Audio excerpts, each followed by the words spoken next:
Yes. Hey, you guys. Welcome to the SKIDS Podcast. I'm Shane Kopke. I am here with Jim Gage and disappointment to my left, Kevin McNichols, as usual. Best buddy. Yeah, we missed our earlier window for a show this week. Yeah. That was fun. It always happens. Yeah. Well, it doesn't always happen, but Not always. we have a Since tendency Kevin's to got just family. we can make things work. You know, we try to present every week for our lovely followers. Tim's always presenting. I We usually presented do a last great night. job It was at it. great. Yuck. You ever had that done? You were presenting to No. whom? No. But it's where you stick your asshole towards the sun. No, that's not. That's what is that called? Perineum. The Perineum. Perineum. Yeah, Something it's like good that. stuff, dude. It really get. No, I was saying you were presenting for Yeah. other dudes. Well, yeah, they were there. Oh, okay, there you go. Yeah. Oh, it was like an art show kind of thing. No. It was sex. No, strictly He was getting pornographic, fucked. Kevin. It was all about getting sex. There was no art involved at all. Oh, Trust me. fuck. I was trying to be The paintbrush. generous there. The you know. paintbrush was gross. Yeah. Ew. It got pretty dirty. It was gross before, and then it was Several, really You gross. know- several different sizes. You know, That's different not brush fans. unheard of. Some artists. He's do into that. fine tips and fucking broad strokes. That fan brush really Broad gets you. strokes every sounds fucking so time. horrible when you put it that way. What are you gonna do? We got something special lined up today, don't we? I don't know. Yes, we do. I don't know. I forgot how to do the intro. Yeah. Yes, he did. Step all over it, too. Yeah. Oh shit. Fucking A. Yeah. So last week, I let the cat out of the bag, and Kevin was disappointed. I bleeped No, it. don't say things. I Frank bleeped it. Dux. Blah. Did you really? Yeah, I did. You fucking cunt. And not only did I Attaboy, bleep it, but I Kevin. put an animation that said, nope. What the fuck? I didn't see that, but I'll What bet a it was piece of great. shit. Good for you, Yep. Kevin. You watch it. Anyway, That's so the joy of editing, isn't it? so yeah, apparently I didn't let the cat out of the bag. Nope. And Kevin let the cat drown, which he should do to all his cats at his house. Yeah. How He's many are got you on too now, many. Kevin? 'Cause you just found a litter, didn't you? 37 No, cats. there was only one. There's just Only one. I mean, one that was kid? the only of the litter. They but all yeah. live in the walls. They're migrating there. Yeah. Some of them made it to the attic and are scratching on the walls Dude, at night. You know that, like, they'll just do it for free where they fix them? Yeah, there's a couple. No, they won't. There's a couple. Yes, they I programs. will. tried. Yeah, Clark County has a program that does that. But If you can get in. What about Savannah? Well, she's already fixed. That's not what I'm saying. Good point. Good point. I've made this point before, but I do like how we call it fixing when we're breaking something. Yeah, it's literally. It's not Actually fucking. cutting it out. Yeah, that's not fixing it. No, it's not. I mean, I get it. Like, We're just breaking it in a certain specific way. Do you know why it's called fixing? It's because guys made it up. Because they're like, oh, I have this problem where every time I come in this chick, we have a child. And it costs me $300 to delete it. We need to do something Let's about fix this. that fucking problem. Yeah. And now it's called fixing. You don't call it fixing when you get your, nuts snipped. No, It's called neutering. See? Yeah. It's got a very But we call it- specific word. We call it fixing when it's chicks. Yeah. Oh, Well, they well. call it tubes And tied. we also call it spade for like animals. Like, does that Oh, mean? I thought you were being like, were they- racist. No, I was meaning like, did they use a shovel in the old days to spade them? No, they use a certain card from the deck. Oh, Ace of the spades. Ace of spades. The Yes. Ace of spades. Why is it that I read about Lemmy today and you guys bring up Motorhead? That's I'm weird how telling that you, dude, happens, right? There's some it's because Synchronicity. we're in a fucking simulation. Yeah, You know we that. are. Synchronicity, man. Well, we're going to simulate doing a real show today. Yes. Try to anyway. So. Oh, yeah. Take it away, Kevin. Oh, well, thank you. Thank you very much, sir. So, we're going to talk about something that's one of my favorite things to just dive into. I assume you'll go into the opening first? We're going to get there. I'm Yes. just asking. Don't yes. tell him how to 'Cause fucking. I need to he's fucking got a set plan, this dude. up. He's I'm got a going to plan. do the opening first, and I'll let you know when we're going to do that. Fucking do it. Already Then. So fucking I'm set up, not motherfucker. ready yet. I'm doing my How intro. ready do you have Will to you be? let me We just did- do my we did- intro, We Shane? did 30 minutes of fucking Will setup. you let me introduce the show? Wait. We'll do it live. Okay, now. Yeah, we'll do a fucking live. I thank God this isn't live. Jesus Christ. Actually, it'd be kind of fun That live. would be insane. Dude, We'll get there. we'd actually get in a fist fight. Oh, yeah. be That so will much happen. It would be so much fun. Like, people in there like, oh, we'll give you $1 for your medical bills. Yeah. If there's enough of them, we could pay the medical bills. It'd be fucking fun. But no, this is one of my favorite topics, and it's Bullshido Masters. These are martial artists who... Did you steal that name, too?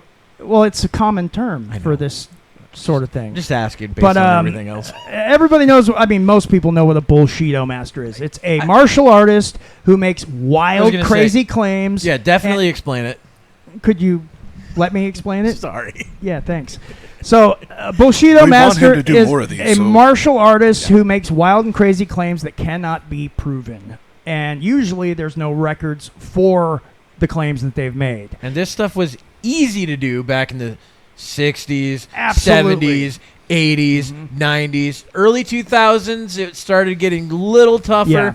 The 2010s is when I think it really started to blow up that this is all bullshit. On top of that, UFC. Yes, had a big the part UFC was also a big part of it. And there's also K1 and stuff like that, all these big promotions. The thing is, these guys, there's not a lot of them anymore because of the very reasons that he's talking about, like the internet and these big promotions. And China. Remember when the UFC guys were going to China and fighting the fucking not Tai Chi.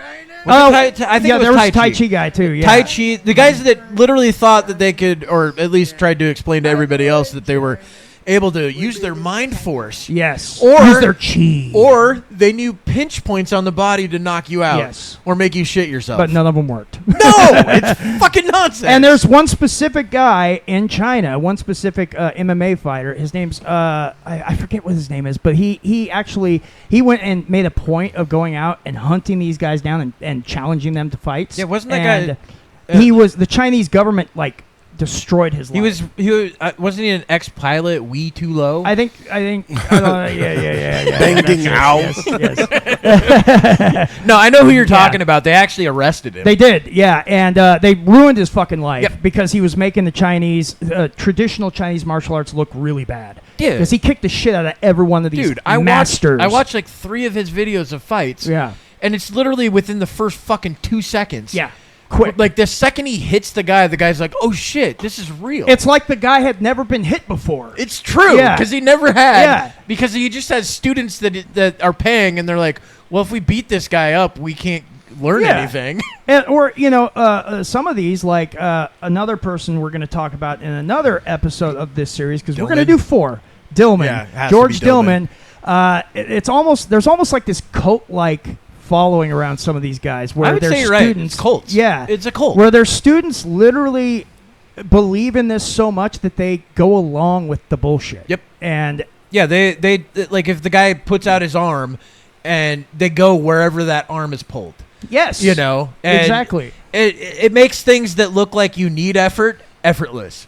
100%. And you're like, well, how is that even possible? Because it's not. That's how it's acting, possible. yes. Acting. Yeah. But this is it's the choreographed bullshit. Before the internet, these sorts of things, people never knew because these guys never had to prove themselves in front of people. They never had to prove themselves and pressure test their art with other fighters. Actually, that's a good term. It's an art. It's not a fucking martial art. It's an art. Yeah, exactly. Because it's hey, for exercise and getting limber and all that, sure, it might work just fine. But when it comes to actual fighting, not going to work. Well, that's why I brought up the UFC stuff. I mean, when UFC first came out, the whole idea was not a mixed martial arts thing. Yes. It was to figure out which martial art was the most effective in a fight. Exactly. That's why in the early UFC, you had guys that were masters and trained in different fighters. arts. Yeah.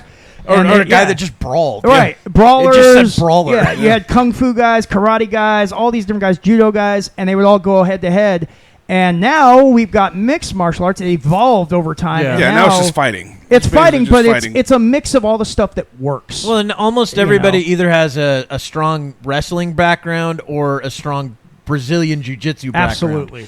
And the few guys that don't are just absolute masters of whatever. That was so it is. cool about UFC, though. It was really cool to see all those different types of fighting styles to see what worked. I think that was the draw of it for the most part. And people would be bored with like Hoist Gracie, and I was like, I'm not bored with this. No. The whole chess match. Oh, it was masterful. Oh, you just moved an inch this way, and now you're done. Yeah, and the Gracies absolutely revolutionized it was things with, the whole with Brazilian Jiu-Jitsu. The whole idea of initially for the UFC was essentially to promote Brazilian Jiu-Jitsu and the Gracie family. Absolutely. And, what is it, Ilian Gracie? I'm not sure. There's like 4 or 5 of them. Yeah, but the one that was the best wasn't who they picked. They actually picked when they picked Hoist. The reason they picked Hoist was because Hoist was the smallest of all the brothers.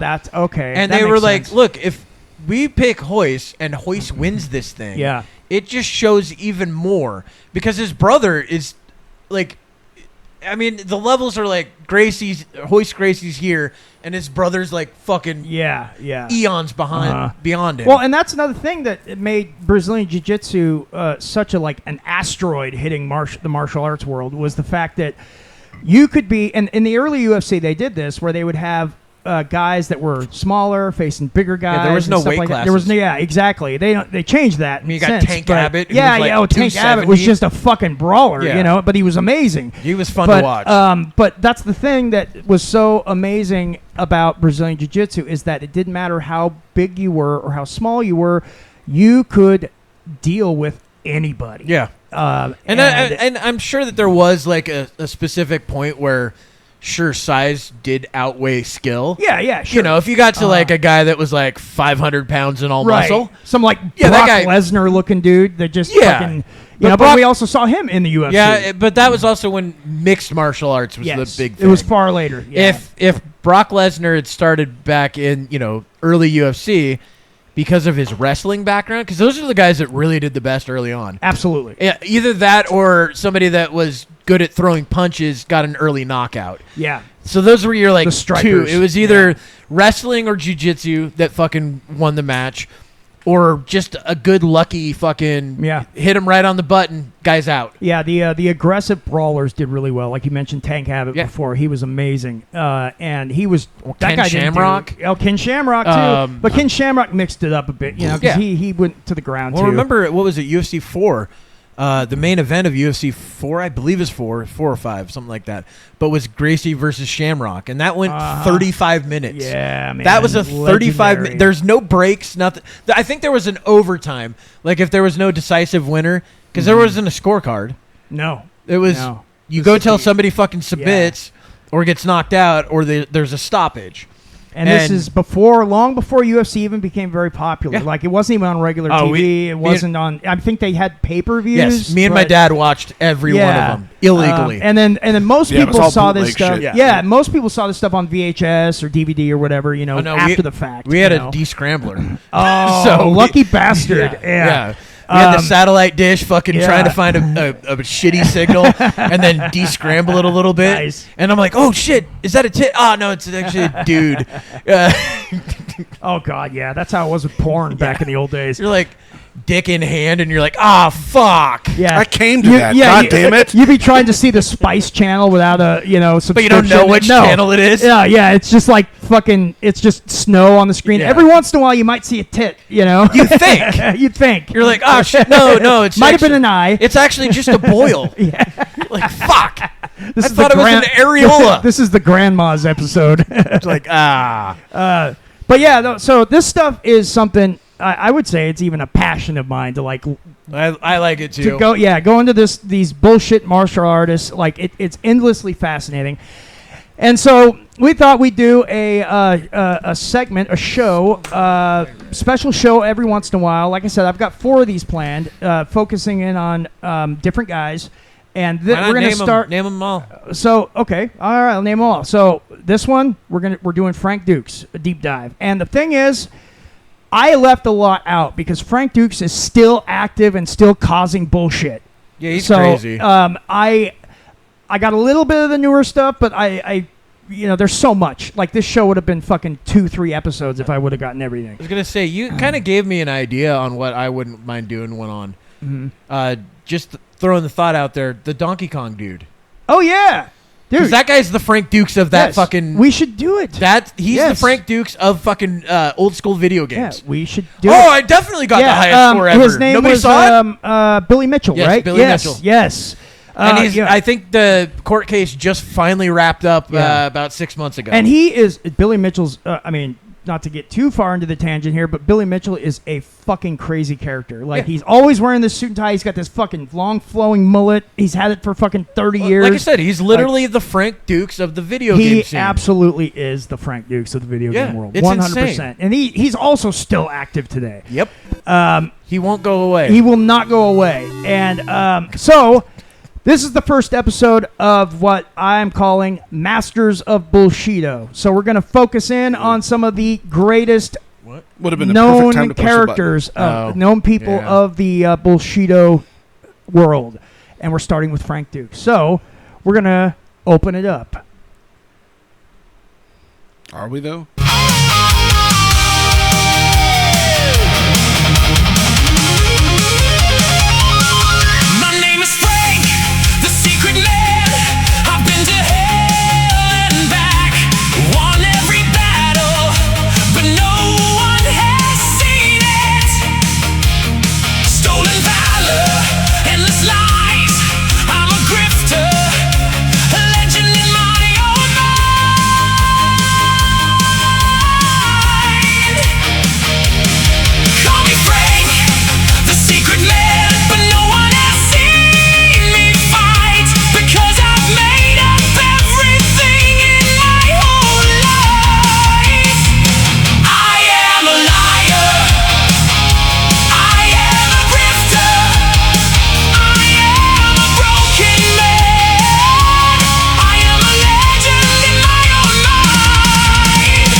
And respect.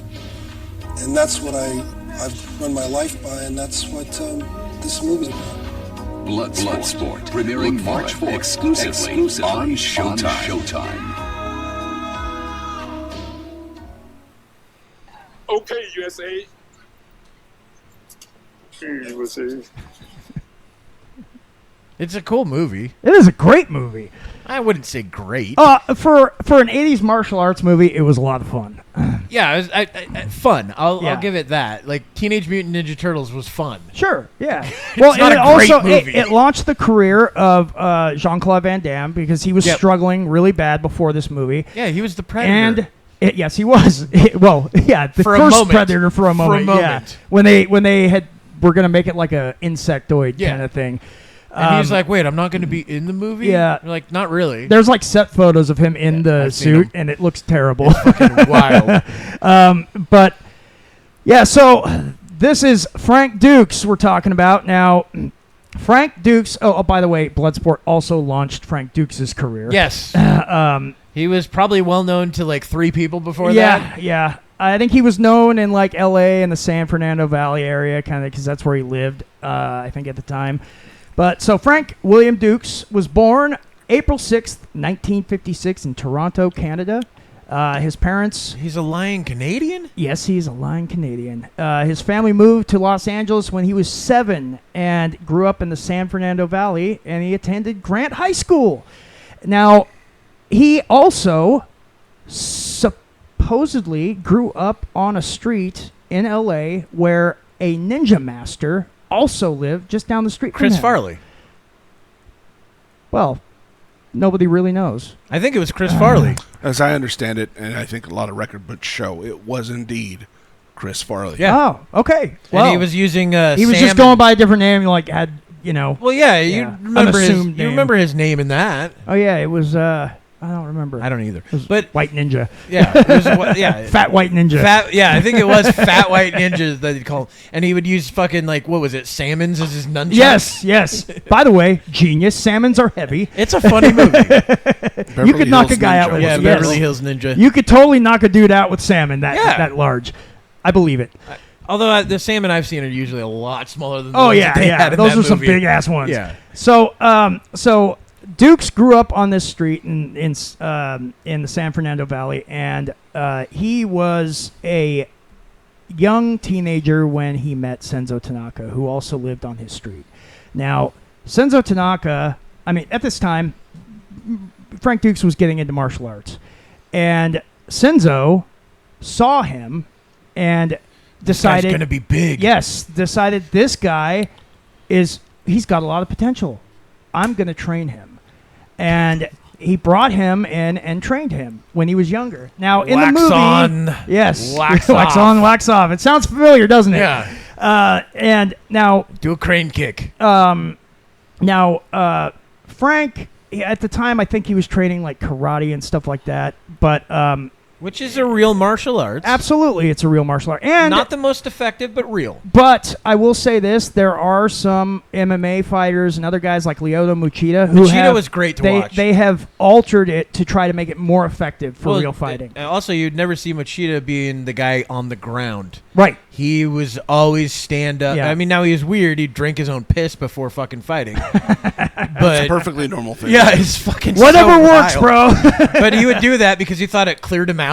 I'm Yeah. like, you're putting the stuff you already cleared Yeah. out. What are Well, you talking him and about? his brother are still, they have a dojo. They're still training people legit in this style fighter. of, yeah, Legit. in this version of karate. And that's the thing about karate is there's so many different versions of it. And, but they've really tailored it to try to be workable within the MMA and stuff. I did when I early on in my life. I did Ryobukai. Oh, okay. What I did Shotokan when I was younger. See, I knew a lot of people that did it. I just Yeah. never. I didn't know what it was. Yeah. You know, it probably was similar to what I was doing. Mine came from some island right off of Japan. Oh, okay. No, Okinawa? I don't. Okay. I don't know That's exactly the which Karate one. Kid. Yeah. Well, But- no, Okinawa is actually the birthplace of karate. But my sensei was Yoshida, the guy that makes the sauce. Nuh-uh. Yeah. No fucking way. Yeah. I can't remember his first name, but Tanaka. Or Mister? Was he related to Senzo Tanaka? No, it was like Taka. Maybe it was Takahashi or I don't know. Uh-huh. But anyway, he was the Grand Master essentially from our area, right? Uh-huh. And then you had like the satellite senseis that Right. fucking taught at different Yeah. places. And then you had the Mick dojos that were open up. Those were the fake ones. Yeah, that this one. were run by Luckily, people who this didn't know what they're wasn't. doing. I mean, I actually got high enough in karate and mine's not bullshit. I took third in the nationals, so I actually did pretty good. You did pretty good, yeah. yeah. This name was Junkie Yoshida. Junkie Yoshida? Yeah. Really? Moved to Seattle at age 19. Is it spelled like junkie, like the way we would think junkie would be spelled, or is it There's with an no I? way he was a martial arts instructor. Yeah. Shane, you're making He shit was up. Dude. kind of a heavy set dude. Not all Pot-bellied. these guys like some of the older masters and stuff like that. Not a lot of them actually talked about the fact that they did martial arts. They just taught at some of these dojos. Yeah, this one, our main dojo is in Beaverton, and the dojo that I practiced out of was a Battleground High School. Oh, really? They would do it in the gym, Mhm. and I think it was like 3 nights a week or 2 nights a week, something Oh, that's like cool. that. Yeah, I don't remember who my master was. We called him. He had us call him Sabin, and I've looked that word up, and I can't find it anywhere, like any meaning to it. So I think he made it up. And then the sensei used to spar with each one of us, and he would just beat the shit out of us. Yeah, that's my sensei. So Yeah. that's about the training that I got. I just, oh wow, he looks happy. Yeah, he's like got to be in his 80s or 90s now. Yeah. But yeah, our sensei used to beat the fucking ever-living shit out of us, and apparently we were supposed to learn something from that. I can tell you, I don't remember much. Well, I have a question on your karate. Uh-huh. So, from what I've gathered when I did karate, is like each version, they all had their own weapon. Yeah, and I think that also has to do with the specific style, like you're saying. Like yeah. So what did you guys have? We had the bow staff. Same that here. That was it. That was here. all we used. Bow staff, and the whole time I'm like, why not nunchucks? Why not fucking size? Why not a katana? Right. So I could do all of these. I could be the last Ronin. Yeah. Of course, I didn't make it very far. I made it to like yellow belt. So Yeah, I wasn't. I got up to high purple. Ours went. Oh, okay. Ours went white, orange, blue, purple, brown, and then black. See, ours was, if I remember right, it was white, yellow, blue, brown, and black.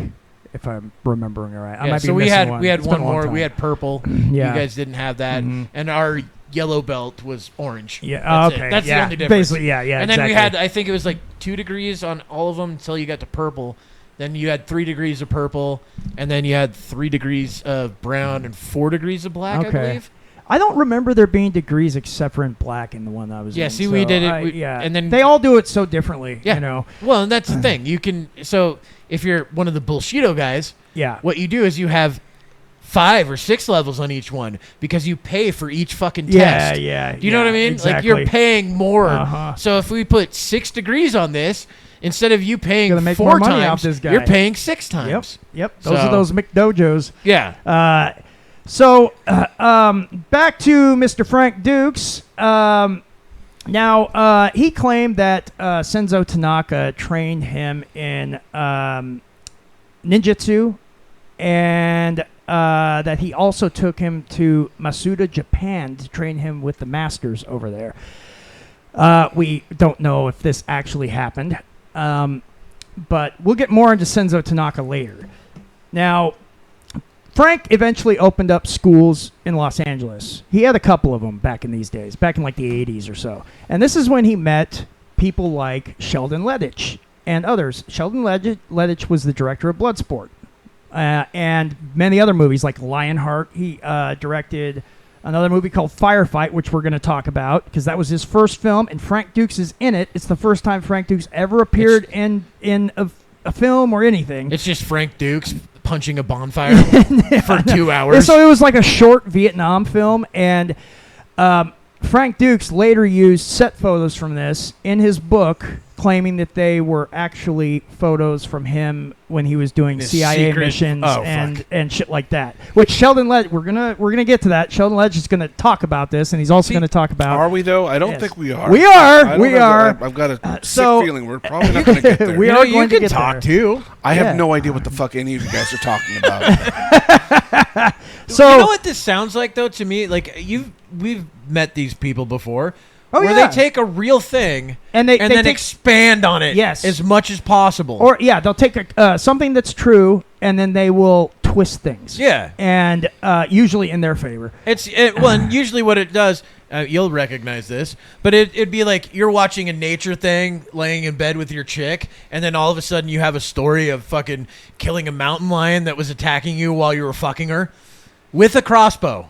In the dark. In That the does dark. happen. At 50 yards. At 50 yards. It's fucking insane. Right. Right in the pupil. Exactly.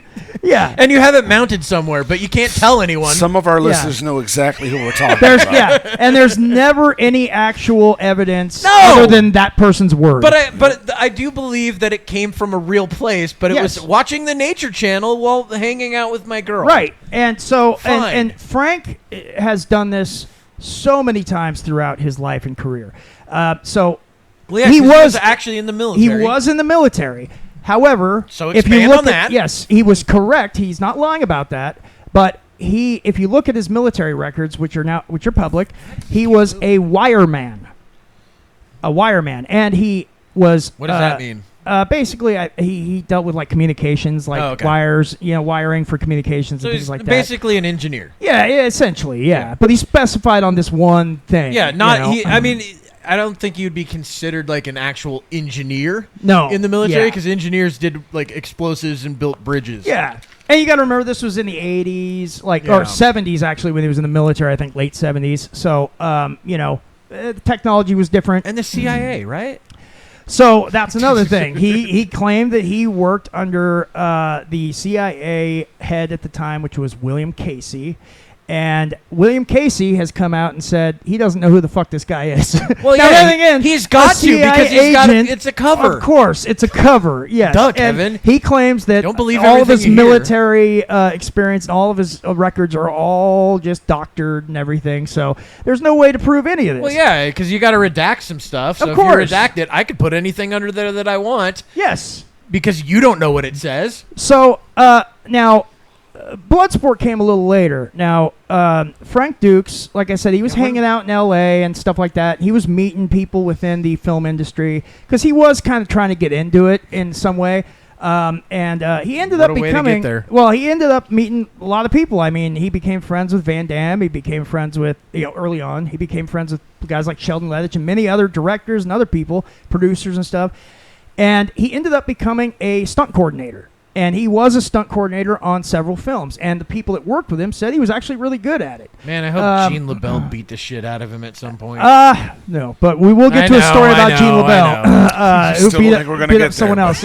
We will. I told you this could. We're already go 4 on hours in. That's what I'm saying. So- We're half an hour in and so, we haven't even gotten to shit. Now the thing We did that, the opening. We had a title so card. I got it. what led to Bloodsport was the fact that Frank Dux had been telling this story that he fought in this secret tournament that happened I know supposedly this. in the Bahamas, Yeah. and that he Where else would you do it, Kevin? right, yeah. I mean, the locations actually changed. I know. A few times over the years, but currently he says Bahamas. Yeah. And so this tournament. The only reason he said the other ones was for CIA cover. Well, of course, yeah. Yeah. Because apparently, if you follow, if he, he does say that the Bloodsport movie does have truth in it.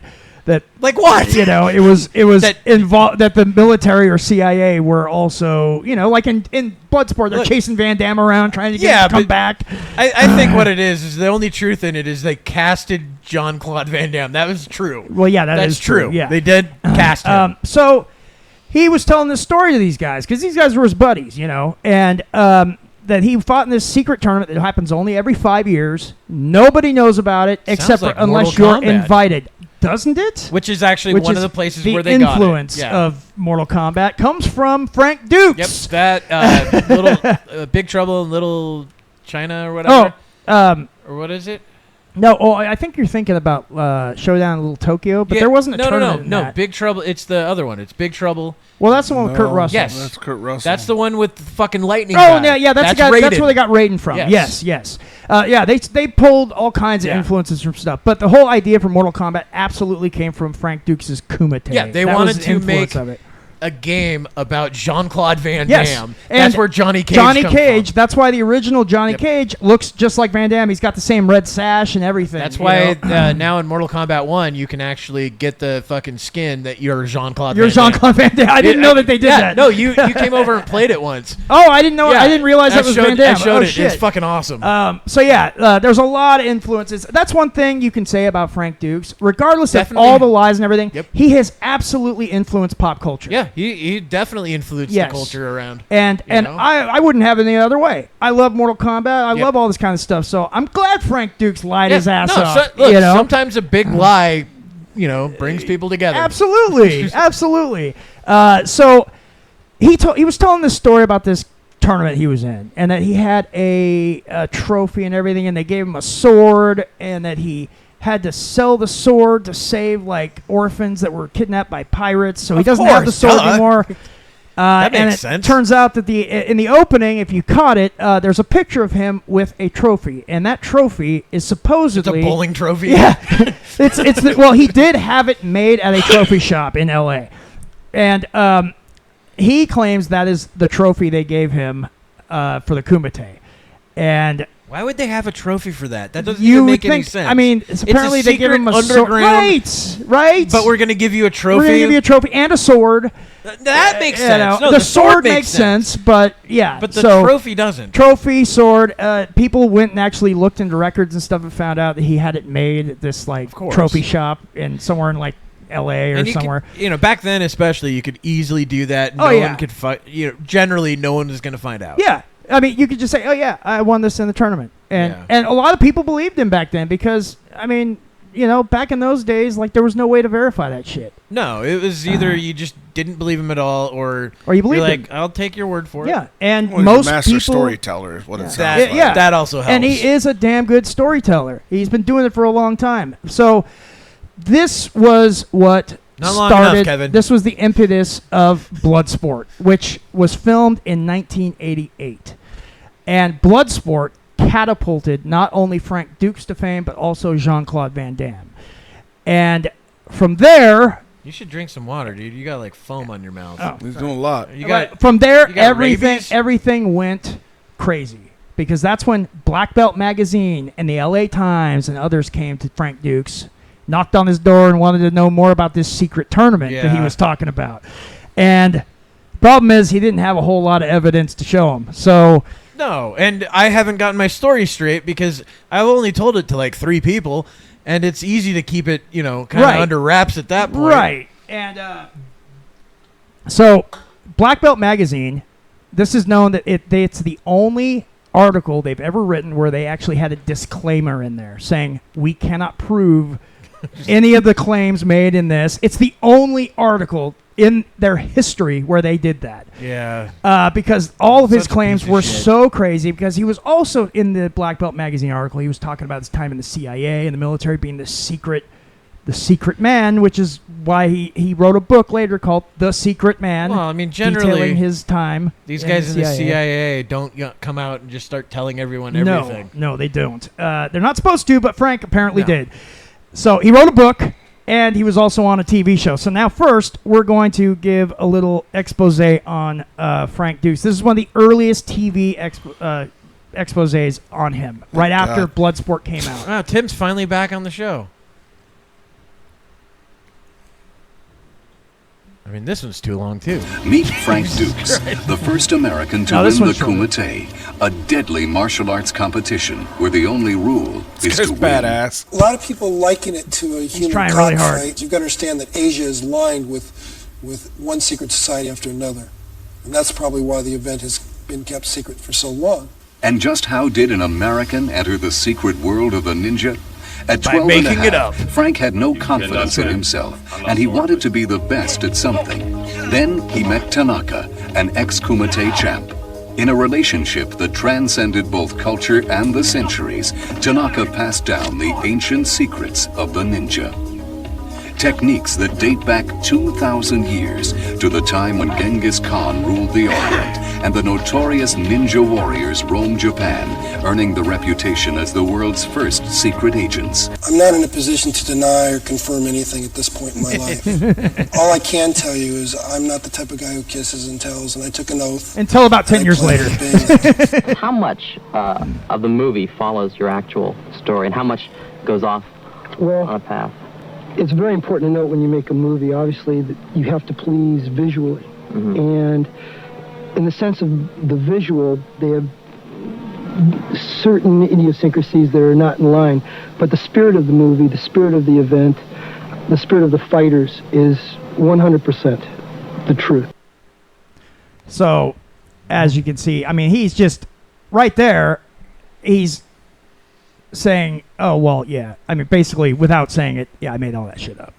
He says it's the truth, but it's the spirit of the whole thing. I was going to say, did all these flourishes and shit to make it look good. That's not, I don't see it that way, because if you look at other true stories, Hollywood takes liberties with everything. Sure. And I know that's kind of what he was getting at. Yeah. But, so I don't think he was basically saying it at all there. I think he was buying into his bullshit. Like buying he's into his always bullshit. done. Yeah, and that one right there, I think, is one of his earliest interviews. Yeah, it was so- right after Bloodsport he's came out. Really starting to buy into his bullshit. Yeah, Because, yeah. my bullshit makes me famous. I'm getting attention Yeah, and money. I'm getting gotta money, keep attention. going this charade. That one lady Exactly. now looks at me. Yeah. Right. Yeah. That's what it's all about, too. Pussy. Yeah.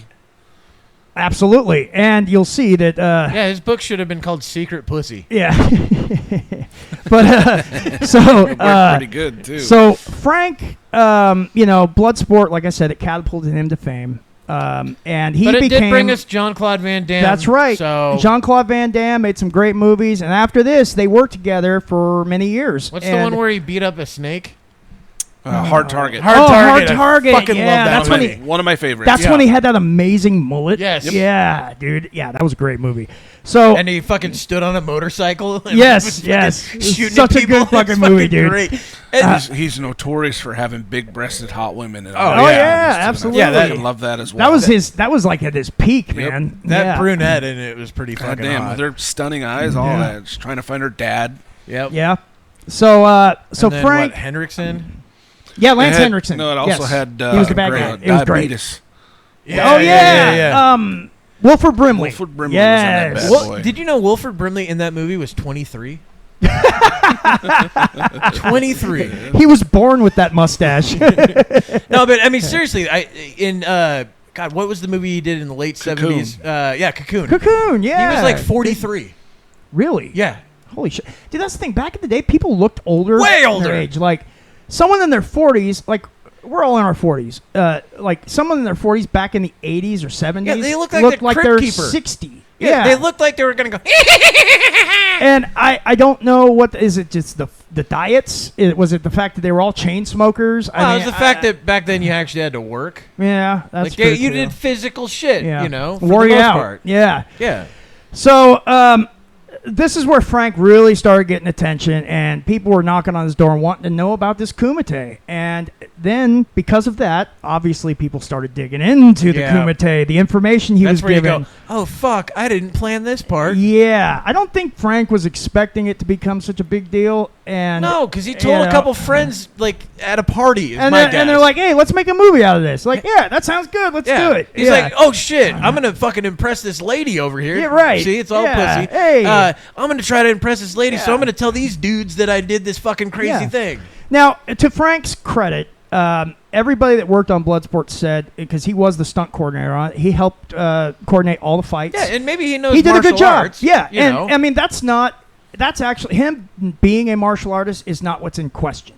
Because he is, and he has been for many years, but it's his claims to the things he's done, his accolades. Because I did Kumite too. That's what you did in fucking Natal martial last arts. night. Yeah. It was a mess. But that's what you did in tournaments. It was an art show. You did kata and kumite. Yes. Those were the two things. Yeah. Kata was just form, and then kumite. I think kumite just literally means like sparring or something. It just means it? fight. Yeah. Okay. Fight. You know, and I think it's fight, but something like that. But you would go in. You'd have two people touch gloves. Doesn't and even mean tournament. And it was a point system fighting. Is what we did. Yes, back in the day, that was far more common. Was the point fight? Point system's still out there. It's pretty still big. there. It's still pretty big. But now, because of I think the influence of things like UFC, it's a lot more full contact. It is more full contact, more actual like fighting rounds and things like that. If I would have known that, I would have stayed in fucking karate because that would have been fun. Yeah, to like beat the shit out of people or get the shit kicked out of you. When I was a kid, I don't remember us even having anything like that in the martial arts, the karate that I was in. They didn't have like any kind of a tournament that we went to. No, we did. Like that. We did a lot of tournaments. I mean, my first tournament. I think I was at a Mick Dojo. My first tournament, I actually took first place. And here's the fucked awesome. up thing. I had to fight a chick for the fucking last fight because she beat the fuck out of everybody. Wow. And she was actually kind of intimidating because of the fact, and I'm like, 7 years old or something? Sure. So, I mean, of course, at that age, you're fighting both, guys and girls. Yeah. They're fighting together. And everybody's about your age. Yeah. So, but she was intimidating because her mouthpiece was one of those, those giant football ones that stick out and cover the fucking mouth from the outside also. It was a fucking skull and crossbones on hers. And I'm like, what the fuck, dude? She was psyching everybody out. This bitch is fucking crazy. It's a 7-year-old Mortal Kombat character. Dude, but no, I mean, I watched her fight and I was impressed. And then I'm like, fuck, I got to fight her. I'm like, so if I win, people are going to be like, oh, you beat a girl. Yeah. And if I lose, you got beat by a girl. Yeah. And it's like, no, she's actually fucking pretty solid. Now, she beat everybody else. If this was 10 years later and we're both 17, yeah, you can make those claims. But at 7 years old, kids are kind of similar. Yeah, but they're a lot more similar Then again, these days, it is far more common for women to be fighting. They have the UFC has their own women's, bracket. Yeah, that's the other thing that's definitely different. Yeah. Back then, there was no, like women didn't really. I mean, it was much rarer to see a woman in that position. Yeah, because I think one of our teammates ended up going to the Junior Olympics, and it was in Montana that year. Yeah, which is weird. But after going to Orlando for the Nationals, she ended up taking off and heading to Montana. I could have gone too, but my parents were like, "We can't afford that many plane tickets in a year," and I was like, disappointed.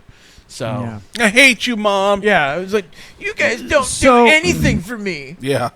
So next, I mentioned that we're going to explore a little more about his master, Senzo Tanaka. And we're going to get more into CIA stuff and everything after that. But I just wanted to say that there's a lot of this that I had to lean heavily on Viking Samurai's content because he's the only person out there that has gone and interviewed a lot of these people. It's fair use, Kevin. Yes. Well, no, I want to give him credit because he's done some amazing interviews. He went through all the bullshit to try to get these people on camera and actually have long interviews with them to ask them about these things. People that really worked with Dukes back in these days and were there for these things. The one thing that I liked about him, because I watched a bunch of this stuff earlier, I don't know if I watched the same ones that you have, is that before going into interview Frank Dukes, he was very skeptical of it, but wanted to go in with as much of an open mind as possible. Absolutely. So I respected that. Yeah, and that's one thing I do like about Viking Samurai is that everybody he interviews, he lets them say their piece. Yeah. He doesn't jump in and try to fight with them or argue with them about things. He just lets them talk, and he asks them questions, and you get to hear their side of the story unvarnished, And he talks to the guys that are, he'll talk to Frank Dukes, and he'll talk to guys that are challenging Frank Dukes' claims, And so I like his interview style, and I think he did a great job with all these interviews. So I just wanted to give credit there where it's due, because I honestly, there's a lot of these interviews and stuff I would never have been able to get a hold of unless he had done them. This is chapter 1? This is chapter 2. Okay, cool. Chapter 2, we're going to get it more into his master, Senzo the Tiger Tanaka. Oh, boy. Oh, yeah, I forgot. This intro's I'm sorry. I should have cut this part down a little bit. It's a feature-length film. Yeah. It's brilliant. This is what it is. No, it's great. You did a really good job with Senzo Tanaka is his Shidoshi. So obviously in the movie, Senzo Tanaka gets all the credit for the kumite, and you want to honor him, at least in the movie. The kumite? The what? Yes. How much credit do you give him for developing your martial arts skills to win all these matches? Oh, I'm about to Didn't I hear you say, remember the character from the James Bond movie? Michael Bisping. Well, who do you think taught James Bond how to be a ninja? Well, that character's name was Senzo the Tiger Tanaki. And Frank Dukes gave the name of his ninja master as Tiger Tanaki. I mean, no points for originality on that one, let's be honest. Straight from the James Bond movie. Like some of the masters you trained with and taught you. Shidoshi Tanaka trained me. I gotta bring up Senzo Tanaka. Sure. Yeah, okay, so there's so many stories out there, right? That's insane. Of like, I didn't know that part. I guess he I didn't lived either in your neighborhood until I started more or less. digging into this. Well, he lived in my neighborhood. Well, he had a place in my neighborhood. He lived up in many places. He had multiple families. He was a real ninja. That's all I'm going to say. Ninjas have multiple families. A real ninja. Ninja, please. He did many things, and there's a record to prove it. That's all I'm going to say at this point. Okay. You have pictures of him too, don't you? Yes. I don't have it, actually. The person that has all that stuff was Adam McKinley. I mean, there's a guy out there named Viking Samurai. Yeah, and we're going to hear Adam McKinley talk about this in a bit. Badmouth me, but he's never once spoken to me, which shows you his we're going to get to that. ethic. We're going to get to that. He'd go out there, ruin my hard-earned reputation. Bro, but like I believed all the negativities because that was kind of the average thing that people believed. You had people like the Pinkman on YouTube that was making videos, and you had all these videos, and at that time, the internet was there so people could fact check. There was several reasons why I think sure there was that question, but again, when I got to know him, I can honestly say that he laid to rest a lot of things that I did believe were fraudulent. Interesting. There are a lot of here's the thing. There are a lot of things I cannot confirm for Frank. I can't confirm that he was in the CIA. I can't confirm that he was, he went to Japan and he fought in the Kumite. Those aren't things that I can do. However, I can prove, it was Japan. because of your I've last heard Bahamas, episode with Japan, Michael Bisping, China, that Senzo I Tanaka heard like Southeast Asia. is Southeast absolutely Asia. a real person. And I can absolutely prove that his wife, Saya Tanaka, is absolutely a real person, and was able to actually get this. And I want to show this to everybody. Seal. This is from Stephanie Bayless, and it's got a ribbon. Before we go forward, now this actually goes into what we were talking about before about a liar will take something that's true and then twist the details. I think he really did know a man named Senzo Tanaka he was that maybe lived on his street. Yeah, well, no, I'm saying like literally probably lived on his street, but he made up the whole ninja stuff. Like, and him being trained.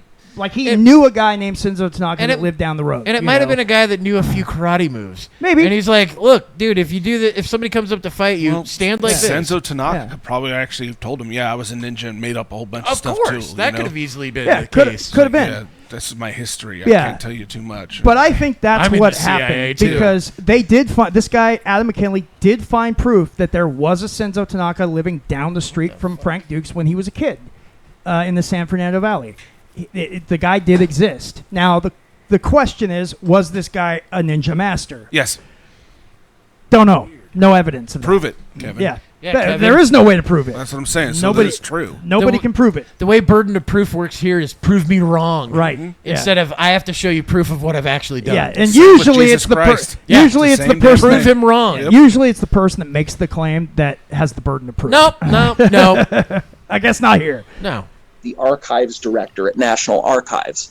And as you guys can see here, this is the case file. So if anybody wants to check on it, they're welcome to. You can also acquire these packets for about $300 a piece if you feel you want to reach out and do that.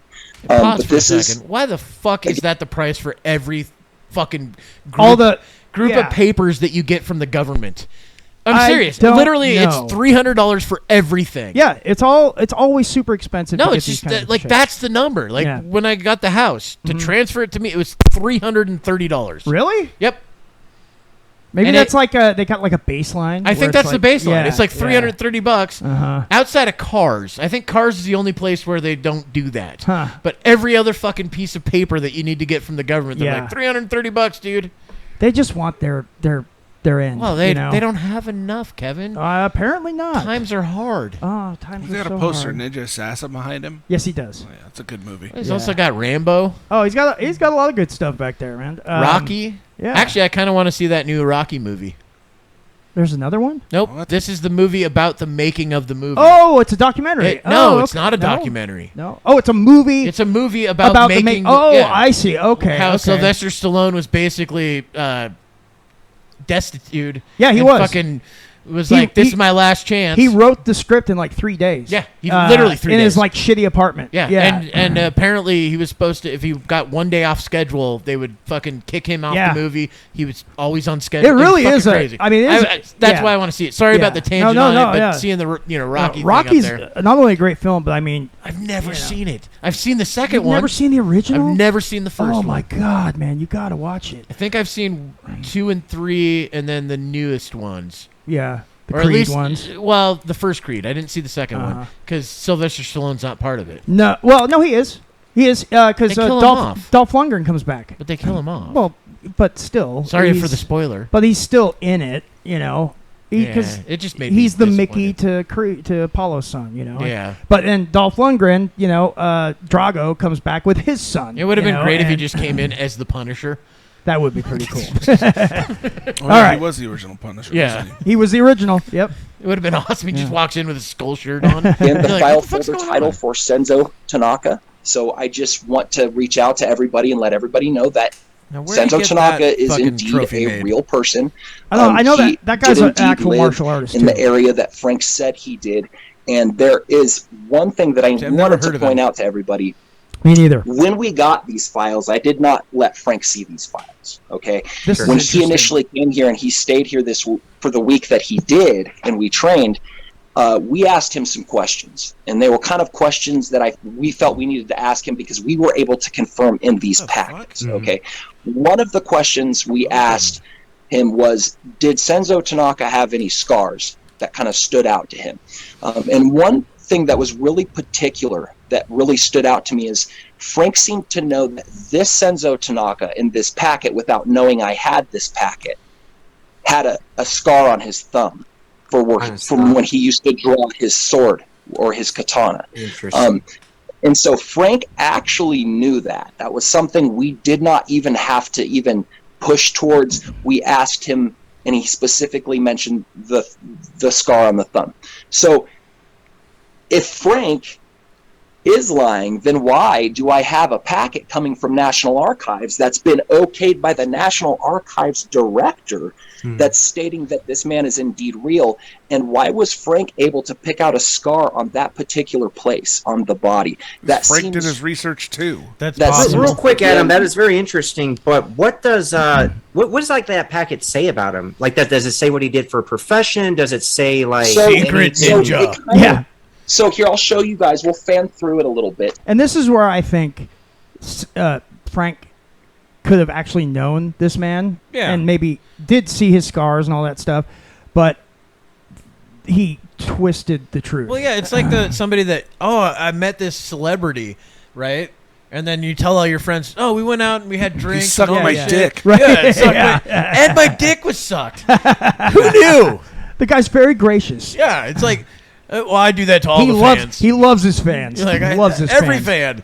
Got to make sure. But yeah, it's this whole thing's wild. Yeah. In the fact that he would take this far. Yeah. Well, I think why not? It's fame and fortune. I mean, stick also, to the lie as much as you can. I think also it's easy as that. It does work. I think he also probably got to a point where, because Bloodsport became a big deal, people started really paying attention to him. He started getting into it. And then he got so far with it that he's like, well, I just got to keep rolling with it. Also, remember the 80s was like a lot of ninja movies. Oh, a lot everywhere. of American Ninja 1 through 4 or 5. Yeah, then there was Ninja, the Domination, all that three stuff. ninjas. The three ninjas. The Sho Kosugi movies. I mean, he was video games, Ninja Gaiden. Oh, yeah. 80s was Ninja crazy. Or the Ninja Turtles. Yeah, I mean, that came out. So, I mean, it's during the time frame where you're like, if I say I'm a ninja, I could fucking cash in on some of this shit. Which is what which we'll do probably next time, Ashita Kim did. See, I don't know that one at all. To be continued. Yes, well, that's our next episode of Masters of Bullshido. We're going to talk about Ashita Kim, but who went headlong into the ninja thing. So let's. I mean, I wanted to be a ninja in the 80s. Who didn't? I mean, fuck. I wanted ninjas to be are Spider-Man. cool. Well, he's kind of a ninja. The crawling on the buildings. Yeah, that's what I wanted to do. Definitely ninja shit going on in Spider-Man. Yeah. So it kind trying of to come just on everybody, goes over how he kind of came into the country. He indeed did spend some time in prison for murder. He was for murder. There's some really interesting stuff in here. It I is think that's an speculated interesting in detail. here, and also you can again reach out to this woman, and she will confirm that it is believed that they think that Senzo Tanaka was in fact an agent. They cannot confirm it, but there are reasons to believe that he actually wasn't the person spending time in prison, that in fact he was going back and forth to Japan. What's interesting is during his incarceration, his wife, Saya, was going back and forth from Japan like constantly, like I would say 10 times a year. And so I really found this interesting. Now, upon looking at Saya Tanaka, and that does fall under what Frank has said about him. Wife here. Again, this is coming from she's Stephanie Bayless, the same what woman. the fuck was that? It does talk about her just lineage Tanaka and in a does fucking actually link her to a predominant samurai clan. The Japanese version of the going fucking back, motel. Going back to, I think it said something So to his the wife, effect of the 1600s. So what he said there was his Senzo Tanaka's real wife was, her lineage goes back to an ancient samurai clan. So she actually did have blood relation to samurais. Now, whether that has any connection to anything They all at do, all, Kevin. They all do. maybe they do. And again, this can all be confirmed. This isn't something that She's the I am ghost of just telling you. Tsushima. Yeah. There's a reason it's fought the Mongols wrapped off in ribbon Japan. and stamped. I haven't taken this or done anything with this or edited this at all. It is straight from the archives. I trust him. And if there's any question or debate about this, you yourself can actually reach out and get this packet. Real quick, Adam, is there a picture of He's got a Senzo in stamp his for packet? fucking foil. Absolutely. Yeah, I let's have see a him, few man. pictures of This is real. This was notarized. So I have a couple of younger by America. pictures of And then he goes, Senzo, "What's your but here background?" is I'm really a notary. Cool, this right here is There's Senzo when he's a little bit older. And we were also able to kind of confirm the signatures, and we took it to a specialist, and they are indeed the confirmed signatures that Frank was linking He just himself asked for like to. one of his child. You know what I'm saying? Like as children. far as like the Tanaka. Does it look the same? Yeah, And Dad. this Yeah, is what's Dad. so funny about it. Adam McKinley went looking into me because, and his wife is the due diligence expert for the UN. Okay, right there, that's a lie. Adam McKinley's wife is not the due diligence expert for the UN. Adam McKinley just said he actually tried. He reached out to get these files from the actual department. Yeah, but Frank's got to tell the story, dude. Of course, but I'm just saying that's a lie. So she has access to the databases and the archives that normal people can't access, and she was able to get, his pictures, all these things. But here's the interesting thing: that looks at like the him. same time, it's not that hard to get because you can go on Ancestry.com and you can look up Senzo Tanaka and you'll see his picture. His picture is actually on Ancestry.com. Yeah. Interesting. Yeah. I mean, the stuff that she got was more along the lines of how does a guy 53 years old end up in the U.S. Army at the height of World War II and is operating out of Hawaii? Okay? Kind of raises some questions there, Not really, because during World War II, I mean, Hawaii was that was where Pearl Harbor was.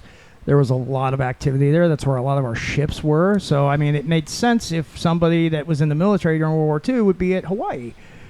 Senzo Tanaka, I just looked it up on Family Search. Senzo Tanaka, 1888 to fucking 1975. Mm-hmm. And it shows him. Is it the same photo? Yeah. Yeah. He's a real fake person. Yeah. A person who existed, but possibly a double agent for the Japanese during the height of World War II. He's the reason Pearl Harbor happened. Was he? Yeah. Wouldn't that be fucked up? He let them know when everybody was out to lunch. We find out that all this led up to 9/11. Yep. Yeah. And it's all Frank Dux' fault, apparently. And he was never in the CIA, but he still did it. Yes. And then you do some more digging and you find out Senzo Tanaka is a graduate of the Nakano Spy School. They could not. So Frank. No, I mean, there's evidence there. I even told people in the comment section, you kind of got to give that one to Frank because I don't know if it was the LA Times or other whatever saying, oh, there's no Senzo Tanaka, and then all of a sudden it's well, actually there was, So we kind of got to give that to Frank. Okay, Frank, you win. But how did you meet him anyway? Well, let me say one thing first. Yeah. Okay. The LA Times never said he didn't exist. They said they couldn't find proof of his existence. Okay, they couldn't. And if you read the article very carefully, and it's not an article, it's an editorial. And in an editorial, you have editorial license, and you can twist things any way you want to. That is true. That's how important he to wrote his book. People say, "Oh, it was proven by the LA Times." No, it's not. Guy gave an editorial. It was shoved in the back part of the magazine in a little San Fernando Valley section. That was it. It was the internet that made it a big thing. Otherwise, it was nobody even thought about it. Or even gave it any attention. Even journalists would look at it and go, "This is not Senzo Tanaka's corpse." So the internet just blew it out of proportion, basically, as it does most things. It's their fault. Well, especially at the beginning of the internet when nobody knew anything, right? And everybody accepted everything on the internet. So much easier back then. It was, yes. Yeah.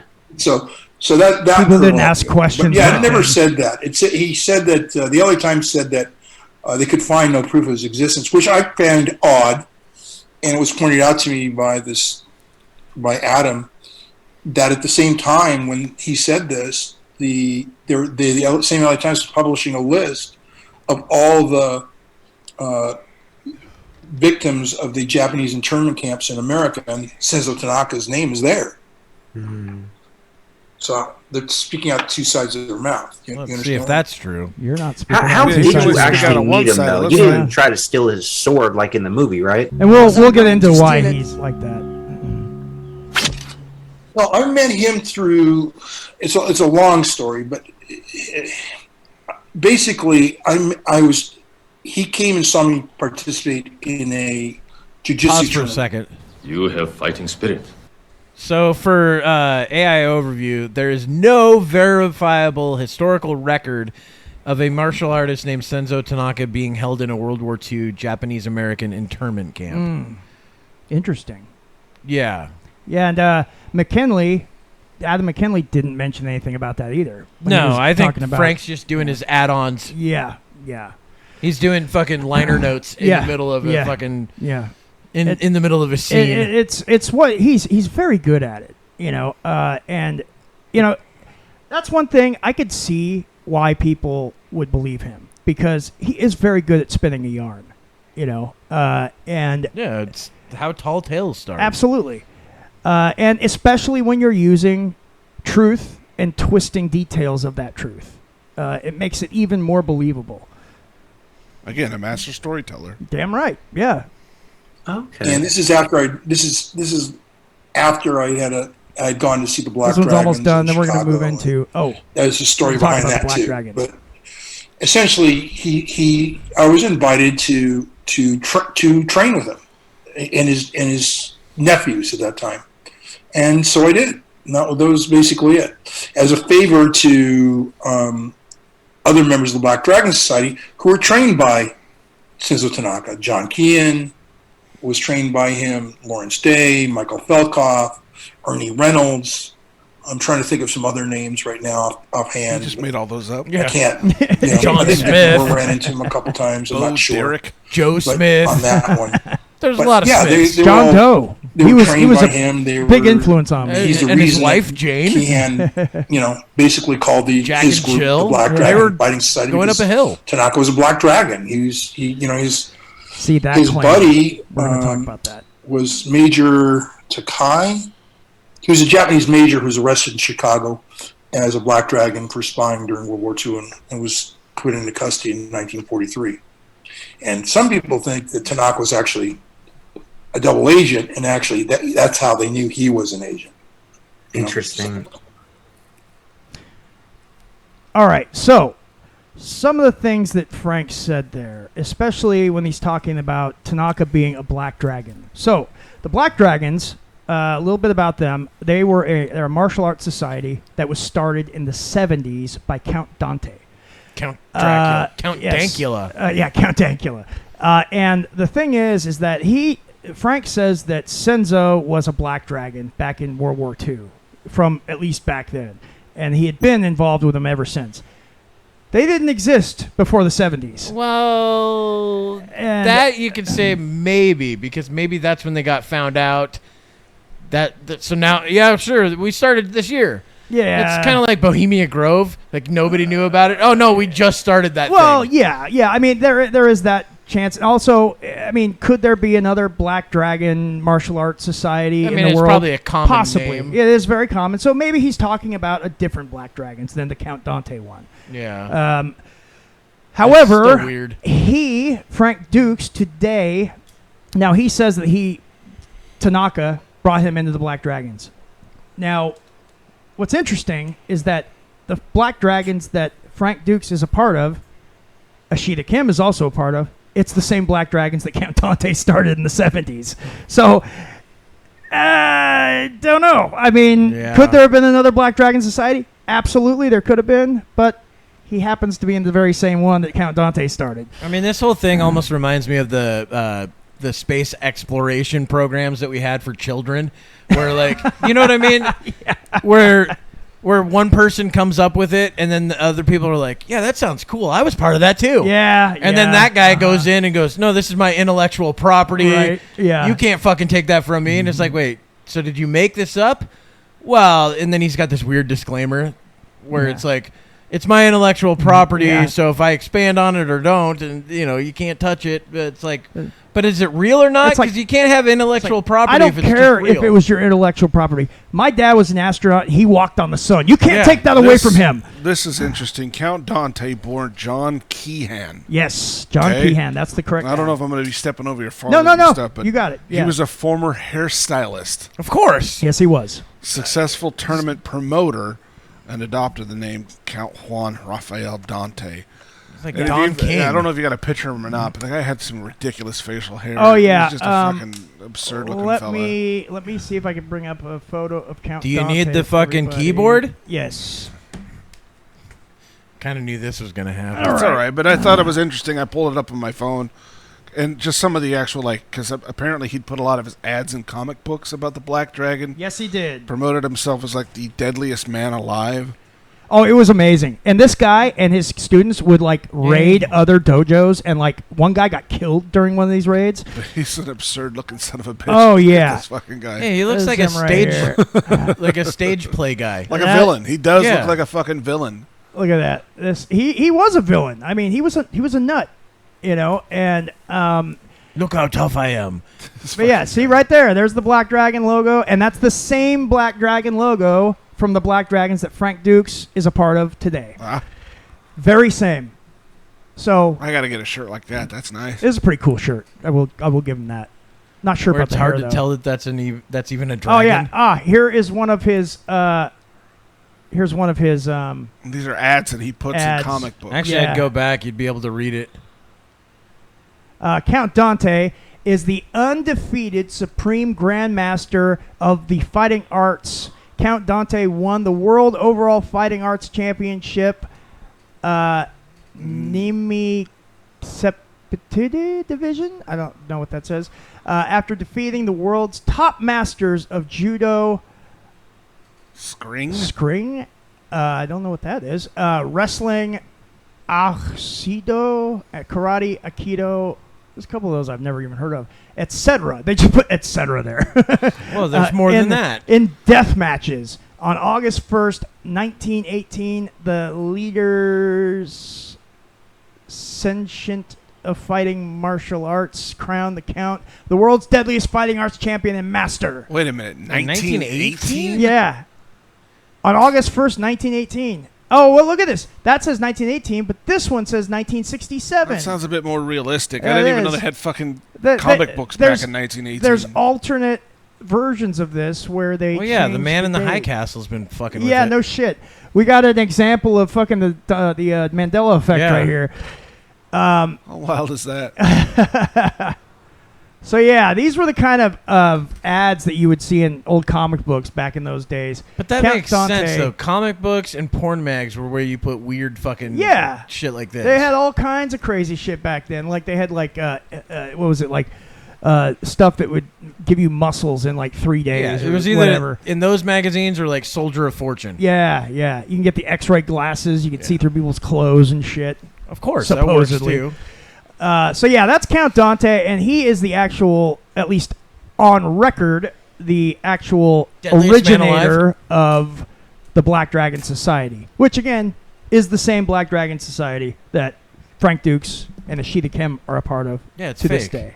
Because they found it in a comic book. Yeah. Yep. They're like, comic book signed up. That sounds awesome, guys. I'm a Black Dragon. Maybe that's where a lot of his stories and ideas came from. Some other person writing them in a comic book. Yeah, it's comic books and fucking James Bond. Yeah.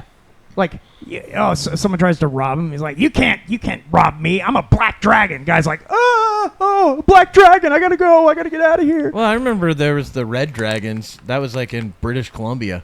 Oh, was it? Yeah. Oh, interesting. So, next part here, next segment, we're going to talk about why Frank's face is the way it is. And we're going to talk about his CIA. No, actually. So, Frank did have, at one point, I believe he had tumors in his, tumors in his brain. Which I believe were That's removed. where the stories came from. He made that shit up too. However, that's where the stories came from. There's another pushing on his fucking story building of this where now whether this is whether it was the tumors and the surgery and all that caused this, I don't know. But there's also another aspect where Frank had a little tussle with an MMA fighter by the name of Zane Fraser at a martial arts. Was it an MMA fighter back then? Well, I mean, I guess he became an MMA fighter. Back in those days, it was like the early days of the UFC and stuff like that. So I guess they maybe weren't calling it MMA back then. If you really want to know, like, the true originator of MMA, Bruce Lee. Yeah, absolutely. Yeah. Bruce Lee, because he said, no, I'm going to take the best of every fighting style that I find. Well, that's what Jeet Kune Do was originally supposed to be. Yeah. Like he said, take what works, And discard throw away, what doesn't. Yeah. Throw away what doesn't. And that's what Jeet Kune Do was always supposed to be. It was an ever-evolving thing. And he said if it becomes an art where it's stagnant and it just like it's become now, he said it's not useful anymore. Yeah, like, it's a chess match. Yeah. You're trying to react to what other people are doing. If Bruce Lee were alive today and he saw what they've done with Jeet Kune Do, he would not be happy. No. Because they're just trying to imitate Bruce Lee rather than evolve it constantly like he wanted it to be evolved. Just a 1-inch punch every time. Yeah. Or it's just also you see the Jeet Kune Do practitioners now, and they literally move just like Bruce, and they're trying to imitate him. Yeah. You know, which is not what he wanted it to be. He wanted the Jeet Kune Do to not only be ever evolving, but also to conform to the person that's using it. So use what works for you is what he wanted. So if you got a big dick, take advantage. Beat of it. him with it. Yep. Yeah. You can be like the dude from The Boys. Yes. Yeah. Yeah, exactly. You beat those motherfuckers down with that big dick of yours. Just Use it as a hammer. goddamn use it as a hammer, a club, a whip if you got a thin one. As a fucking rope. A rope. You could tie that motherfucker up and put him in a rear naked choke, strangle him. So we're gonna get into that stuff too. What? I hope so. No, not that Now stuff. that I'm the excited St. about. Fraser stuff. I mean, Damn it. Kevin's like, I've got some video for you guys. Yeah, I got more video for you. Okay. So we're going to go into Chapter 3. And this also is, we're going to talk more about his CIA experience and You don't about have to him quote it, it's real. writing a book, which he titled The Secret Man, which is why the opening Secret of this, pussy. the opening song calls him The Secret Man. So this was... It would have been better if you had to call him Secret Asian Man. Yeah. Secret Asian He Man. has written his own biography entitled The Secret Man. I want you to meet a real-life James Bond, folks, Frank Dux. Come on, Frank. I don't remember this woman or her show. There he is. Oprah? Oh, my God. This you is got not a Oprah. Bond girl. Roe. I don't know who this is. This is I AI. don't either. How you doing? Wouldn't it be fucked up if we find out this is all AI? Kevin just got duped. I think the man is Again? going No, for I a made it martini with the AI. old Bond fashion with a Bond girl. Shaken, not stirred. How ridiculous is this? Come on. Enjoy Right? it, sir. So a real life... Bye. Get out of here, bitch. A real life Bond. I mean, that must be the most exciting life. It was quite interesting. It was an Okay. adventure. How did you have to maneuver your life? You live a life of many veils because it takes such a serious tone. You know, we can joke about it, but one wrong turn and it could cost you not only your life but possibly the life of your family. If you're a spy, what are you doing on TV telling everyone you're a spy? Thank you. That's the question. The idea of being a spy is that your life is secret and nobody knows about it. So what is this? Well, first we have to start with my book, Secret Man. I was dying. Yeah, buy it. I wrote it. Then I make money. And I wasn't expecting to actually live long enough to ever see it in print.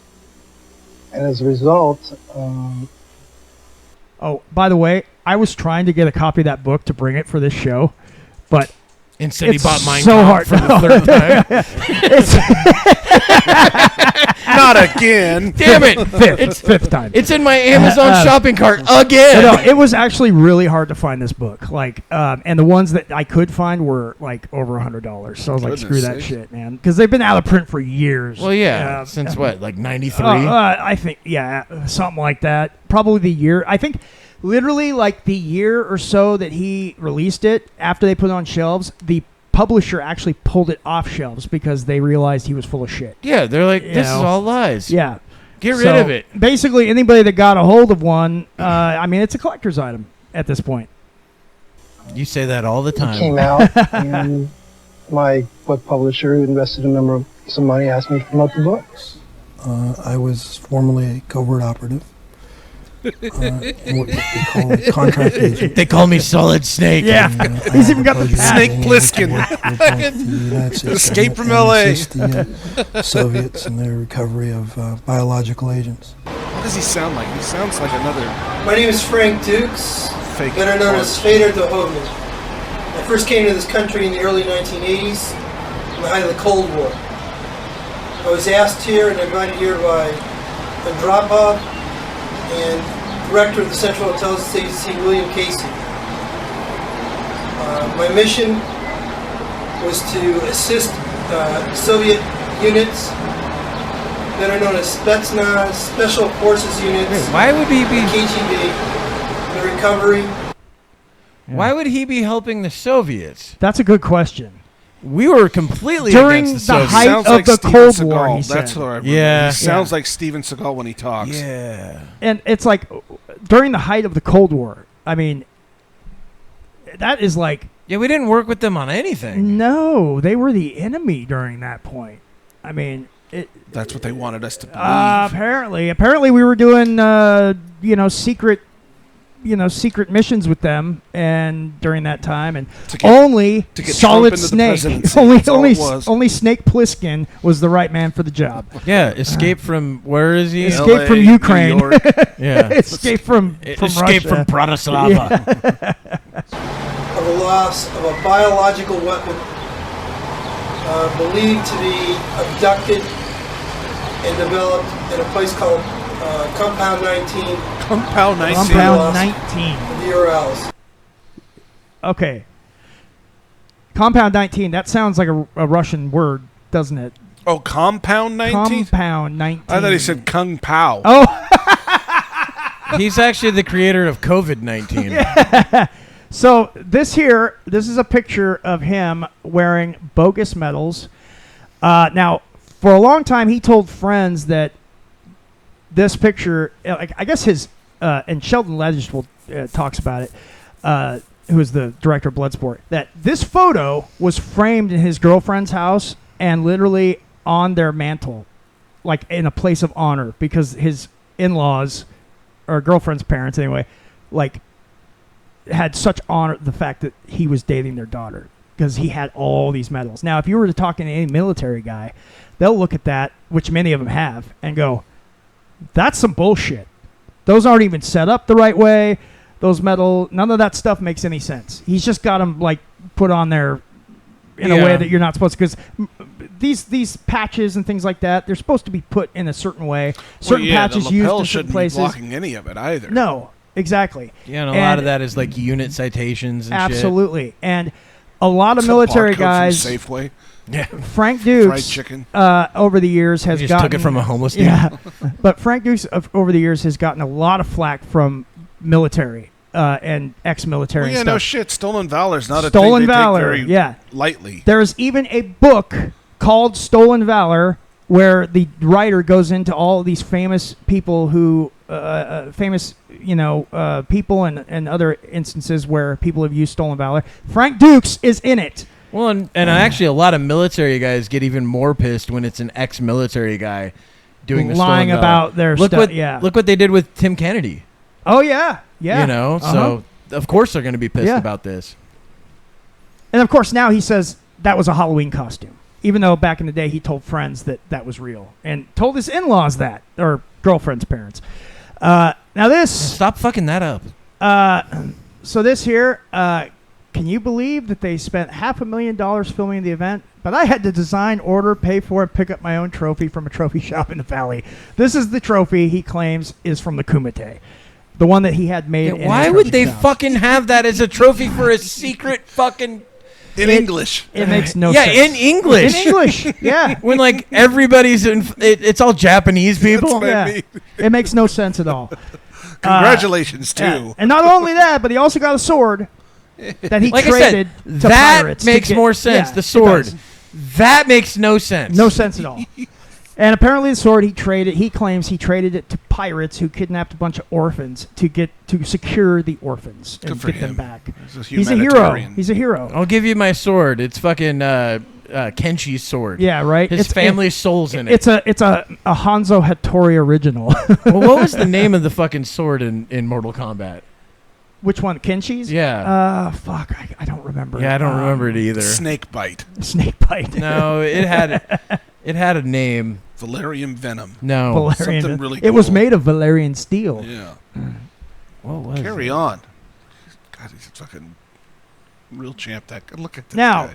this photo, What a he claims badass. these are in his book, and he claims these are from actual missions. But who would be walking in front of you fucking going click, click, click, click? That's click, a very good question. While you're doing secret fucking Yes, missions. Very good question.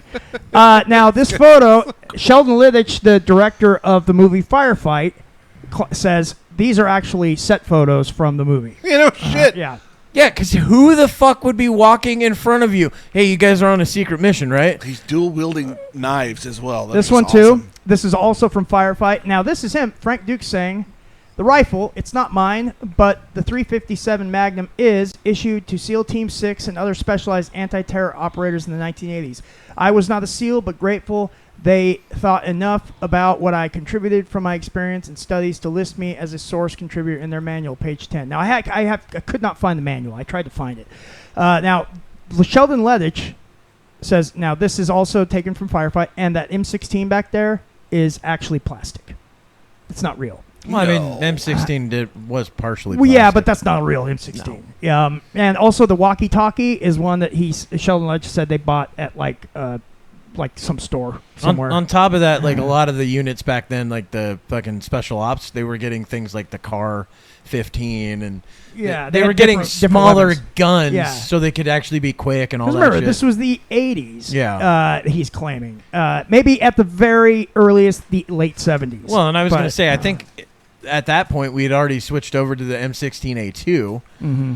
So it's a different gun. Yeah. I mean, it's the same gun, but it doesn't have the triangular fucking handguard. Uh-huh. It doesn't have the 3-prong anymore. It's I got the bird cage. wanted to hear your take on this because I know you're the gun guy. So yeah, in the 80s, and also I don't think that they ever fucking issued revolvers for a secondary. I was wondering that too. Bizarre gun to have in Right? the military. Revolver. I was wondering I could that see too. Maybe a sergeant or someone in like a commanding but you officer. think they give I could them see. like in World War II, yeah, but not in the fucking 80s. Even in World War II, didn't they use the oh god, what is it? 1911. Yeah, 1911. They used those. Yeah, but there would be a lot of people that would actually have someone ship them.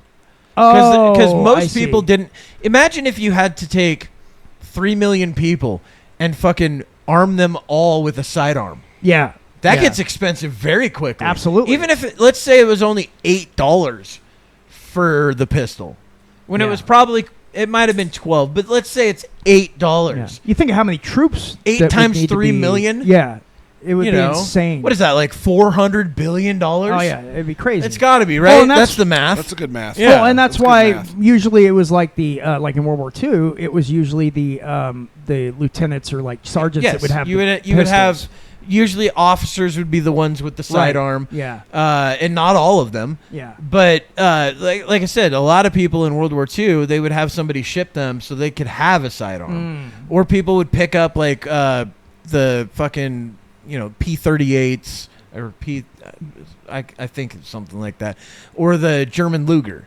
Those would be the guns that they would pick up from the dead Germans. Right, and I know the Luger. A lot of soldiers, American soldiers, would go out and actually want to get Lugers from dead German soldiers. Yeah, but this stuff like here, it just doesn't look right. I doesn't mean, pass the smell test. Well, I know that a lot of times in movies back in the 80s and even up until the 90s, they would throw in like the M16A1 into units that never would have had them. Right. Because the M16A1 has already been fucking, thrown to the side for this new version, the M16A2. And for the movies, they're just, hey, it looks good. It looks like something a soldier or a special ops guy would use. And, That's all it'd they be care cool about. to have a revolver because Dirty Harry had a revolver. Right, exactly. But practically, it doesn't make sense. No. No, because imagine getting in a firefight when you have 6 rounds. Yeah, exactly. It's not easy to reload. No, not at all. And it's slower, too. I mean, shit. So there's just things like this that just do not... But basically, long story short, this is and Sheldon this kind of ties Littich. back in a firefight. It was actually good. Director, Bloodsport, Lionheart, Firefight, The Quest, and many more. He has directed a lot of movies, and he's actually got a new movie coming out called Mouthful of Mouthful of fists, I of think. cum. No, mouthful of knuckles. That's what it's called. Good that it took you, years before you went to finish it editing, because that's where you met Mark DeSalle and you Is it just me? the kickbox. Or does the interviewer look like he's becoming more and more Asian, Asian? yeah. Seriously. Pretty soon he's just going to be fucking Bruce Lee. Pat Morita. Pat Morita? Pat Morita. Yeah. It does. I mean, the beard's getting thicker and his eyes are getting a little more Asian. Anyhow. Well, he does live and breathe martial arts. I know this guy Frank Dux. That doesn't make you fucking Asian. Way better than Well, it depends on, I don't know, maybe he's eating a lot of Chinese food. If you live and breathe fucking raising alligators, you don't grow scales. What the fuck are you talking about? It's crazy. I don't know. Maybe in certain parts of the Everglades, maybe. Maybe. Yeah, that's very interesting. Said, I've got an idea. He wanted to do a martial arts movie. He said martial arts movies are bound to make a comeback, so I want to be part of that wave. And so he pitches me Kickboxer, and I tell him, Mark, I think I have a better idea. It's called Bloodsport. Well, Bloodsport, when he heard that title, instantly bells went off. And we had a meeting. I set up a meeting with where I told him, hey, this guy Frank Dux, was the story of Bloodsport is really built around this guy Frank, who claims that he actually competed in the Kumite. And we've got proof too. We've got Black Belt Magazine wrote an article. Black Belt Magazine article came first. I thought it was after. My apologies. Although they retracted that. Later. Minor detail. That's it. Let's restart the show. Yep. A minor detail in Frank's history. Yeah. It was the LA Times article that came after. He's just a good salesman. He's just good at selling himself and selling all these stories about himself. He's pretty good at, and he's done a lot of research into this stuff, like Tom Clancy, basically. Tom Clancy was never in the CIA, was never in the military, but he's researched, and his research is really good. Guns, and he writes these very realistic novels about the CIA and military operations. And Frank had done his research, and he could talk like he really had done this stuff. He had the lingo down, and he was in the Marine Corps Reserve, so he knew enough of the lingo where he could present himself as being a former Marine and being in combat and winning medals and all this kind of stuff. It sounded realistic. And look, I had been in the Marine Corps. I had been in Vietnam, and he managed to snow me also and convince me that he really did this stuff. But then I was not a naturally suspicious person back then. I wouldn't. If somebody told me that they had been in Vietnam and won medals, and even though they told me his eyebrows are so distracting, earned the Medal of Honor, I was not one to say, "Oh, come on, you're full of shit." Who was the esthetician that did that? You know what I mean? He's got one that's really raised up, and then the other one's like cut in half, but shaved wrong. Yeah, this is a very peculiar. I'm looking wondering. individual. I'm thinking it may have just been a natural thing, like just. Eventually, with age, like certain parts, kind of like the hairline can do weird things. No, it almost looks like it's Pennywise that fucking decided I'm human today. Someone did not do very good on that. Prove it to me. No, I didn't. You both hit it. Yeah. Yep. I would take them at face value. And Frank had been telling many people at the time, just about everybody we met. In this interview, he's gotten more white. He was a Medal of Honor recipient. Skin starts to yellow. Which ended up being kind of embarrassing for us when we were at Camp Pendleton to shoot this is great. fire.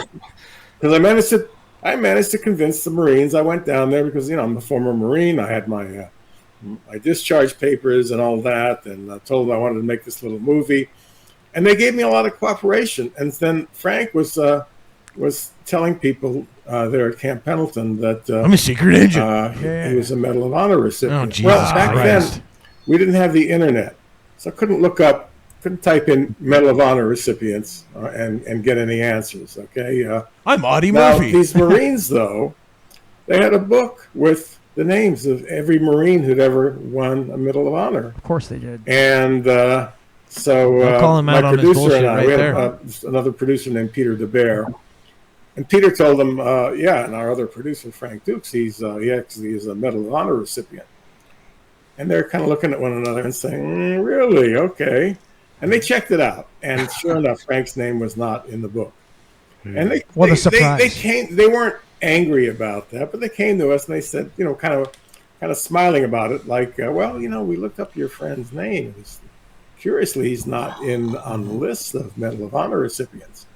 It's a secret. Peter and I go to Frank and we say, Frank, the Marines, these staff sergeants that we're working with, they looked up your name and they said there was no record of you getting a Medal of Honor.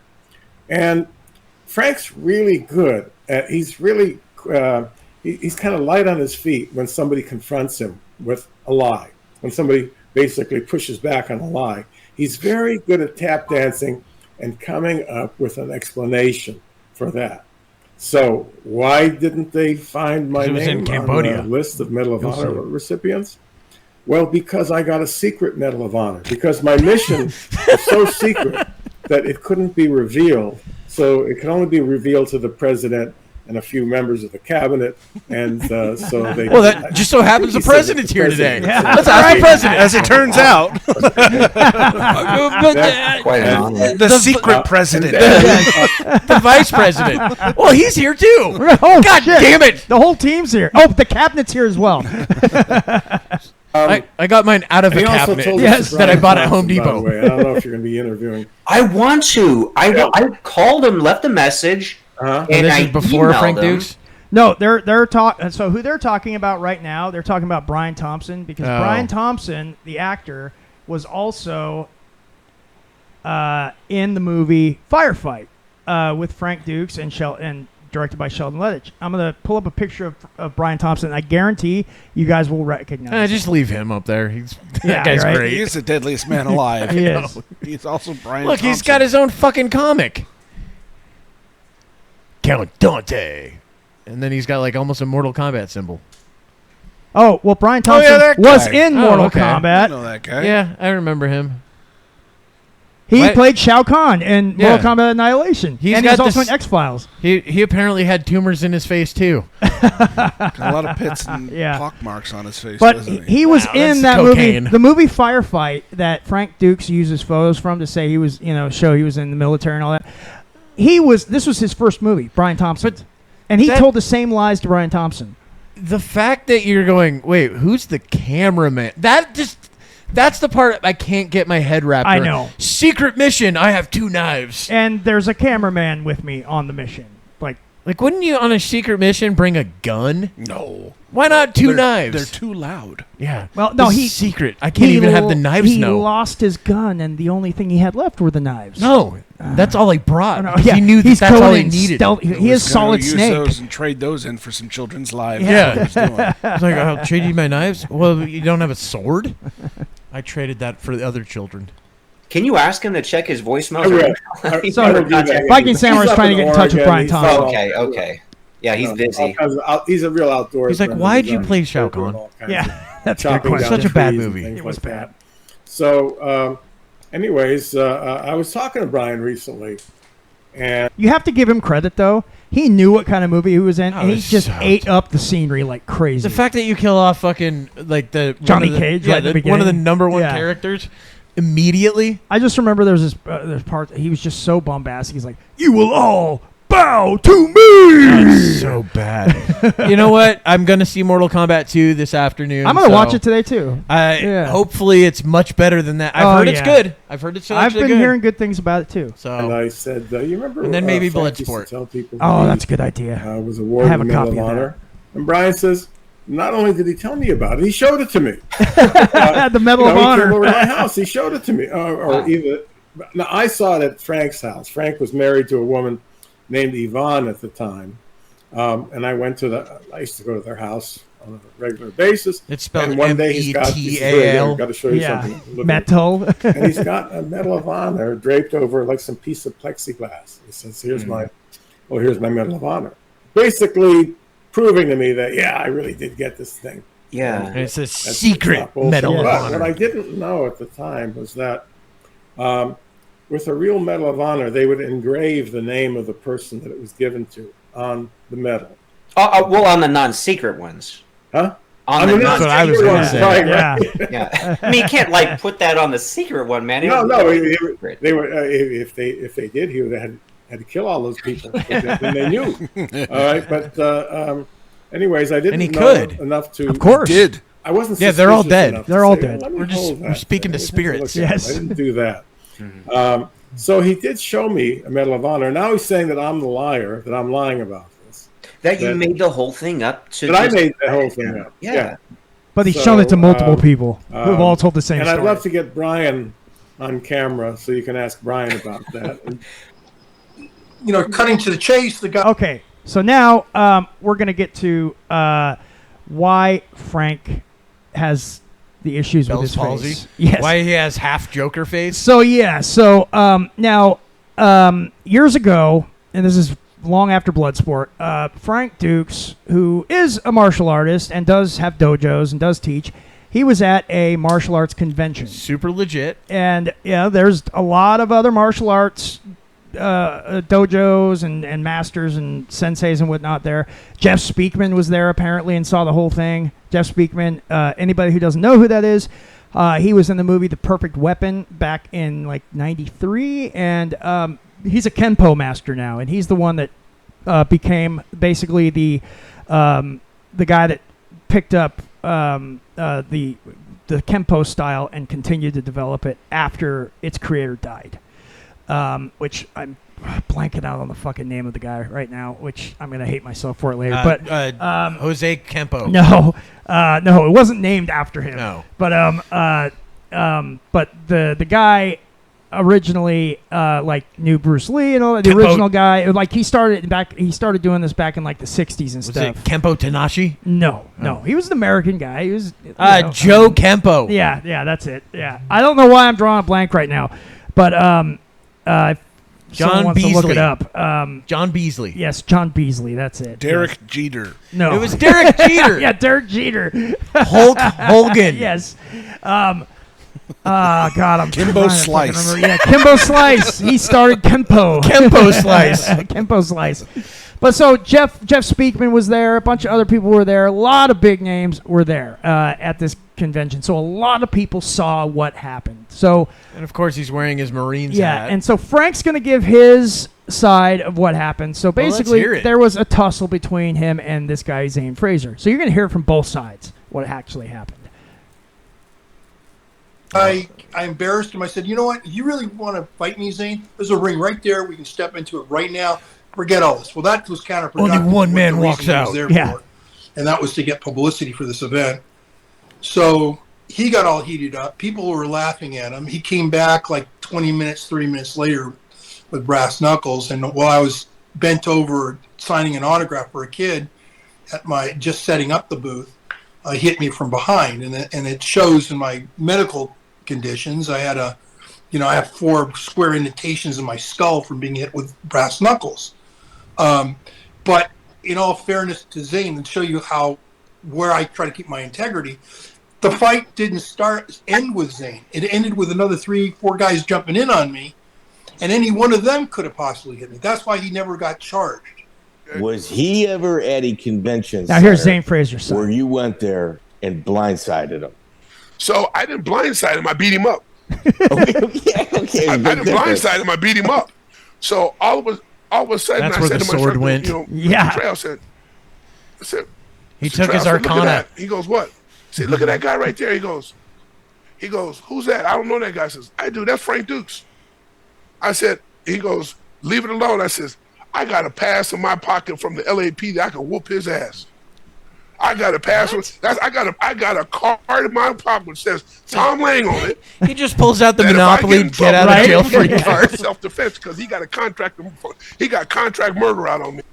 Okay, so some explanation has to come with this. No shit. That just went down. So Zane Fraser has always claimed that the reason this whole thing happened was because Frank Dux and him had been kind of bitching back and forth to each other. Out of curiosity. Where's this animosity coming from? Just, secret pussy. It's a color. It's secret. It's a color thing. No, for sure. It started. It just started. It's Kevin, one of those things that push it. It's one of. Don't do it.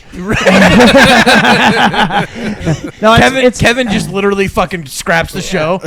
burns the it copy. started from stupid little insults that happened between them one time, and then it just grew from there. But how they know each other? Just because it's just because they're all in the same martial arts world. Okay, you know, gotcha. yeah, they bumped heads before. You know, and Zane Fraser has always said that Frank Dux actually put a contract out on him and had hitmen trying to get after him. Why? Why would he need it? What is it with martial artists? And I don't know. storytellers? I don't know, man. Like you Or know, hitman. Yeah, too. like so, and that also he had other people like students of his and others trying to come after Zane Fraser and all this. So, is there any proof of that? No. Of course not. You know, it's just like guys talking. It's like the Reckless Ben stuff. Yeah, yeah. Where they're like, if I get my friends to do it, then it's okay and it's not illegal. Right. So it's just, you know, this ended up blowing up, and these two guys just hated each other, and it ended up coming to this, where this big fight happened, and like I said, Frank Dux claims that Zane Fraser hit him with brass knuckles, snuck up on him and got him, and that's what fucked his head up. This reminds me of a story that we're gonna get to in episode 4 of this. Yeah. Of Gene LaBelle and we Steven are Seagal. going to see. We're going to see Gene LaBelle tell his side of the story. Yeah. and other people that were there. Well, I'm going to get all that. The only person telling a different story is the guy that doesn't want it to be a story. Yes, exactly. Everybody seems to agree with Gene LaBelle. And I hope you got Rob Schneider stuff in there. Oh, too. I will. I will. Like I and- said, I got all that stuff planned. And the other one would be, God damn it, he was married to Roseanne. Tom Arnold. Yes. Do you have that too? I can get it. I You haven't have to. gathered all that stuff yet, It's but where I'm going he to. fucking walks into the ocean. Yes. Oh my God, that's amazing. It's a great one. Yes. There's so many great Like the stories. door's not supposed to be a real door. Yeah. And what happened after he just like walked away, got up and walked away. Like, Fucking great. I love it. So, all right. Yeah, we're definitely going to cover all that shit. That has to be. I'm going to get him before he gets me. So I followed him, went to his booth. Wait, did he see you coming? No, he didn't see me coming because he was walking. So I went around the booth, right? That's And phenomenal. So That's I said, phenomenal. yeah. I said, hey, Frank. He turned around and said, hey, Frank, kill me now. I'm right here. Kill me now. And there was a guy named Stephen Williams. No one talks about Stephen Williams. Stephen Williams was one of the black belt, and Stephen Williams sat in the chair and watched the whole thing. So if you ever track down Stephen Williams can tell you exactly what happened because he saw it, and that was one of Frank's top black belts at the time. So how does it go down? What's Frank's response? What's Frank's response? Frank says, hey, Zane, he said, F off, I'm tired of your shit. And I walked up to him and I said, I'm right here, kill me right now. And so when Frank Dux said that, and so what he did was he went to throw a punch, and I faded back.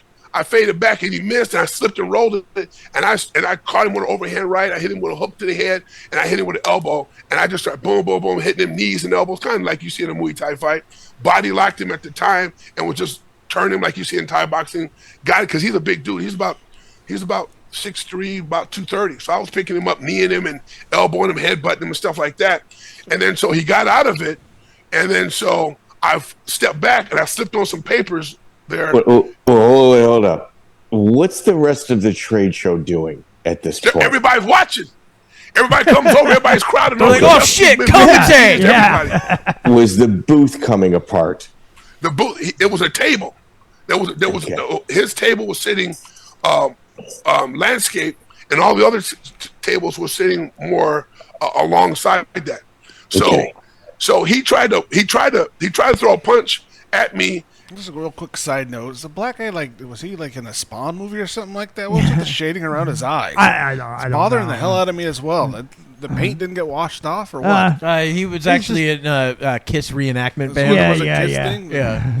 He's been a fighter a long time. Those black guys don't go away after a while, you know. Did you say black guys don't go away? Black what eyes. the fuck, Kevin? You're gonna have to hit the button now. Oh, don't you fucking dare! And try to put me on his table, but I moved, and he fell on his table. So I moved around. Now I'm at Jeff Speakman's table. So he comes at me, and I hit him again. Bing, bing, bing, bing, bing. He tries to throw another punch. He tries to grab me and choke me. So I parry his arms. I hit him with a vertical elbow, horizontal elbow, knee to the body, and elbow. I hit him again. So now he sit back and days, and all of a sudden he's mad.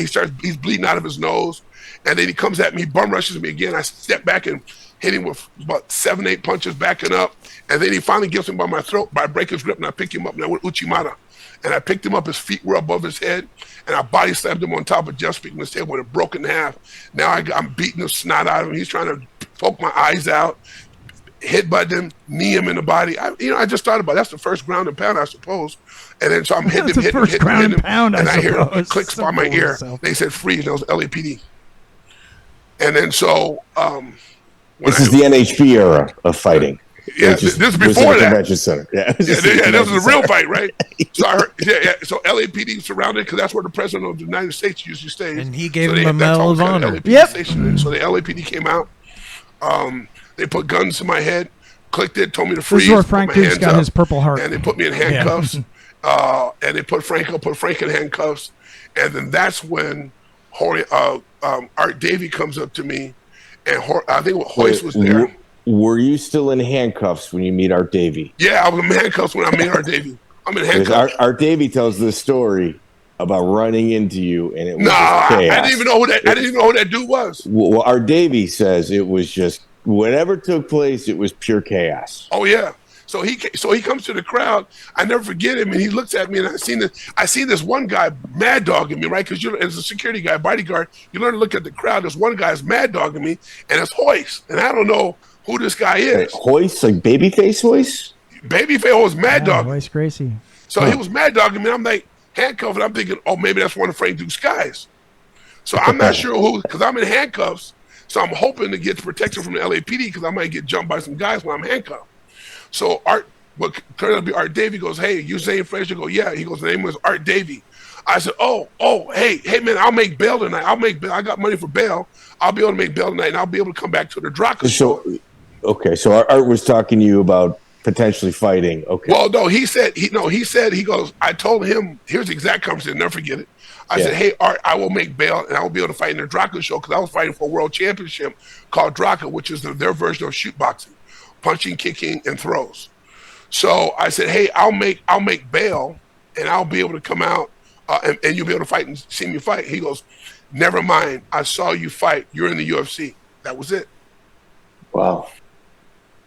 And so that's fucking crazy. Yeah, and so that is the early days of UFC before Dana White took control. Yeah, that was back when I could forget who did the promotion. Yeah, I think Art Davie was one of the main guys. But I mean it was before the Furchada or whatever. Oh yeah. Brothers. Yes. Because they took it over in like 2001, 2002, something like that. Yeah, and I don't know. They don't mention the date when this happened. I don't know if this was like very late 90s or early 2000s when that all happened. It had to happen within that time frame. But the first UFC was in like what, 94? Something like that. Yeah, I think so. 94, 95, somewhere in there. I don't really know exactly. First UFC, 1993. 93. Oh wow, it's that far back. Yeah. And what was that dude's name? Zane Frazier. Zane Frazier. And did he actually fight in it? I believe he did. Yeah, I believe he did. Oh, UFC 1. So he fought in 93. So that was before that. That was like 92. Okay. So then, so about 92, he got brought into the UFC after that. After they saw him fighting Frank Dux at that martial arts convention. Yeah, he was a fit fucking dude. Yeah, he was. Yeah, man, he looked a lot different back then. Way fit. Looks like Muhammad Ali. Yeah. Yeah. So is it because he's black? Yeah. So now, so that's why that is the thing. That's what Frank tends to claim. He goes back and forth. Sometimes he says it's the two Mirza stuff. Other times it's Zane Frazier with the brass knuckles, even though seems like nobody saw brass knuckles there except him. Well, yeah. How could you see the brass knuckles? Yeah, I mean, they were painted. Yeah, they were painted to skin tone. Yes, exactly. They just were invisible brass knuckles. So, sometime after this, they were the president's secret brass knuckles. Yes. So nobody could see them. So, short time after this, around 1996, the movie The Quest was made. Sheldon Ledge directed. Jean-Claude Van Damme was in it. It was pretty much a remake of Bloodsport in a lot of ways. Tournament, all that kind of stuff. I remember The Quest. The Quest. It also had the big Mongolian fighter at the end. Yeah. Terrible acting. My God. He's fighting like a monkey. Right. Yes, that's the one. Well, Frank Dux claimed not only that he was involved with it, he was involved in like writing the first draft of the script, Sheldon Lettich claims, and Frank later said that he was the stunt coordinator for the movie. Now, an interesting thing happened. I was going to put this interview in there, but I didn't because I figured I've already thrown so much in there. So Frank Dux was at a lunch one day after the quest was made and had come out, and he was at a lunch with these other people, and this other guy shows up to the lunch, was invited because they knew mutual people, but they didn't know each other. Turns out this guy that shows up to this lunch was the real stunt coordinator for the quest. And Frank Dux... But he was the secret presidential stunt coordinator. But Frank Dux, during the lunch, claimed he was the stunt coordinator on the quest.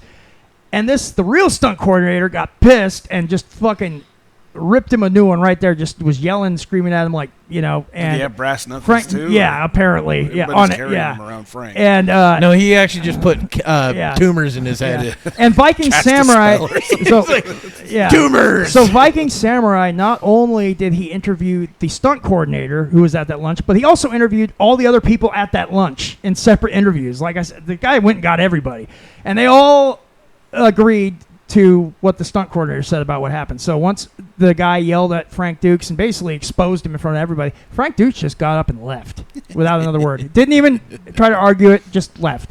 And so there's all kinds of little instances like this where he's been caught and he'll just fucking leave, And nobody really can do anything about it either. Yeah, exactly. And all they can really do is tell their story, And so after the quest came out, Frank Dux claimed that he and Van Damme had some deal that was on tape that he was supposed to get proceeds and stuff for the movie The Quest.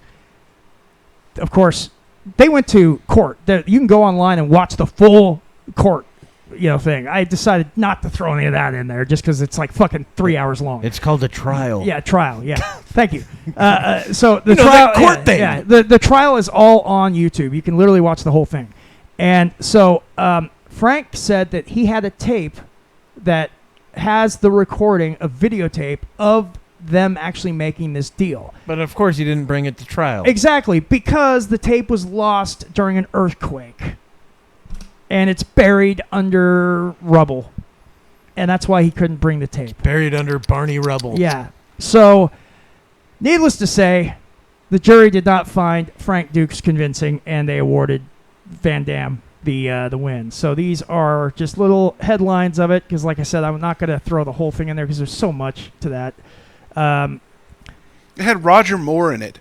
Yes, it did. Was the Roger original, Moore. One of the original James Bonds. Yes, was in the fucking Quest. In the Quest, yeah, he played the promoter guy that got them all. Tried stealing the fucking tried statue. stealing the statue. Yep, exactly. Like a pirate or something like that. Yep. God, that was. And then if Jean-Claude Van Damme lost the tournament, then they would have to be stuck there in the secret city or whatever forever. Yeah. Everything's a secret something. I know, right? So yeah. Van Damme wins in court. This was November 1998 when this article they had came a out. falling out because. After this, shame. yeah. So there's that too, and like I said, there's a whole other longer story behind that. But I just gave you the snippets because I'm kind of trying to move this along a bit. Thank you. Yeah, you're welcome. Frank. So now we're going to move into a more recent affair. Now, this is something that Frank Dux, he got into. I guess him and Don the Dragon Wilson have had a kind of a... I'm sorry, but it's just really funny if you see the guy that's actually doing the show here has got now like one of those Chinese hats on. He more and more Asian. Becomes more and more Asian. Fucking bamboo behind him. Yes. He's actually working in a field. Every single snippet he just sorry, but that'd be fucking hilarious. He's carrying a fucking wicker basket on his back. Sorry, carry on. But yeah, it came to me. So for years, there's been this sort of back and forth between Frank Dux and Don the Dragon Wilson. So for any of you that doesn't know who Don the Dragon Wilson is, Don the Dragon Wilson was a kickboxing world champion for like many, many years. He was one of the best back in like the 80s. and like early 90s, and I think he was doing kickboxing even up to like 2000, early 2000s. But he was cat on the left here. Yes, and he's been in a bunch of movies himself. He mostly B movies and stuff, B martial arts movies and stuff like that. Most well known of his is Blood Fist, which is a fucking great B martial arts movie. It's fucking fun. But Don the Dragon Wilson. Never seen it. Yeah, it's cool. It's a good movie. I think I've heard of it. You probably find it on YouTube.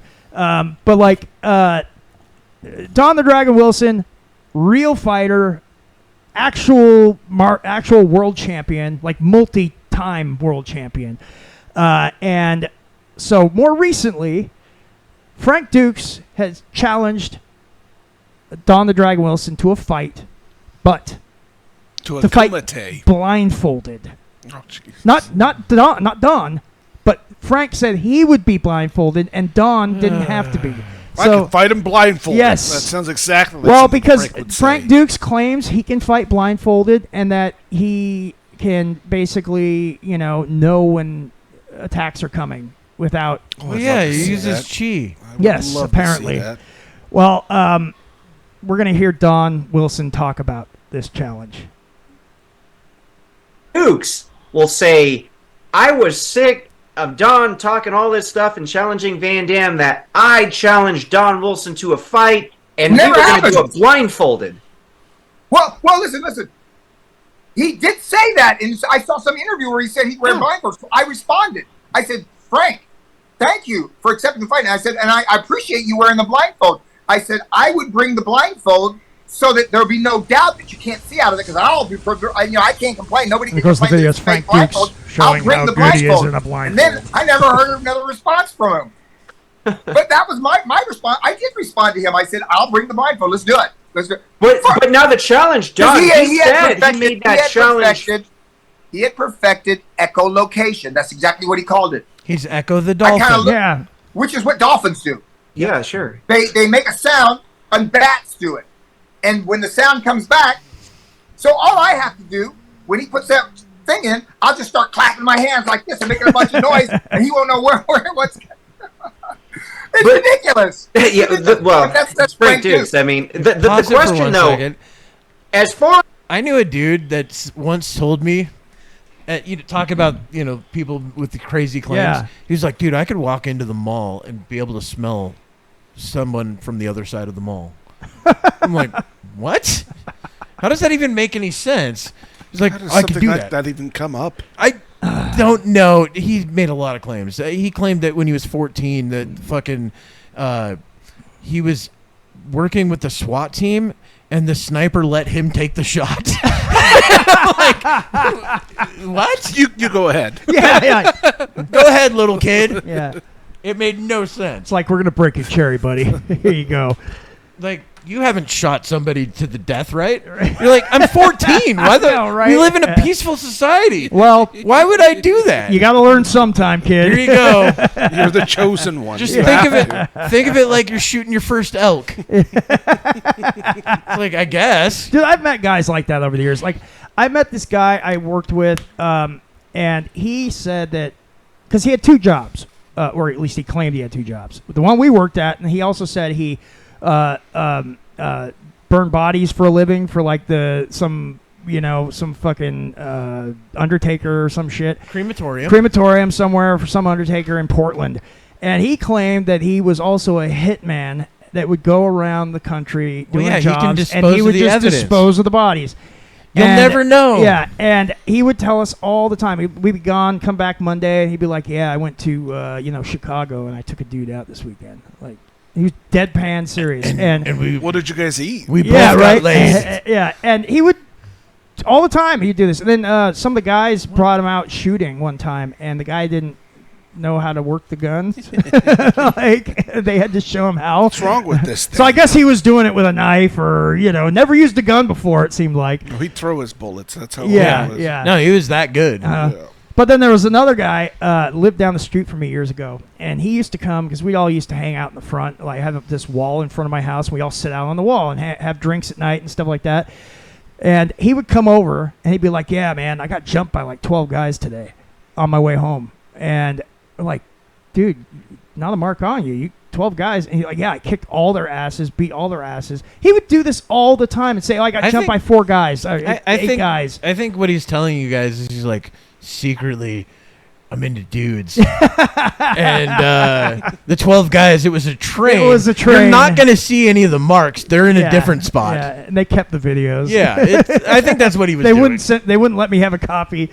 Well, then that way he's not lying. Yeah. No, he's not. It was the point I took on 12 guys. It was to the point we made up like a superhero song for him because we were making fun of him, and like we called him, his name was Marcos. We used to call him Marcos Man.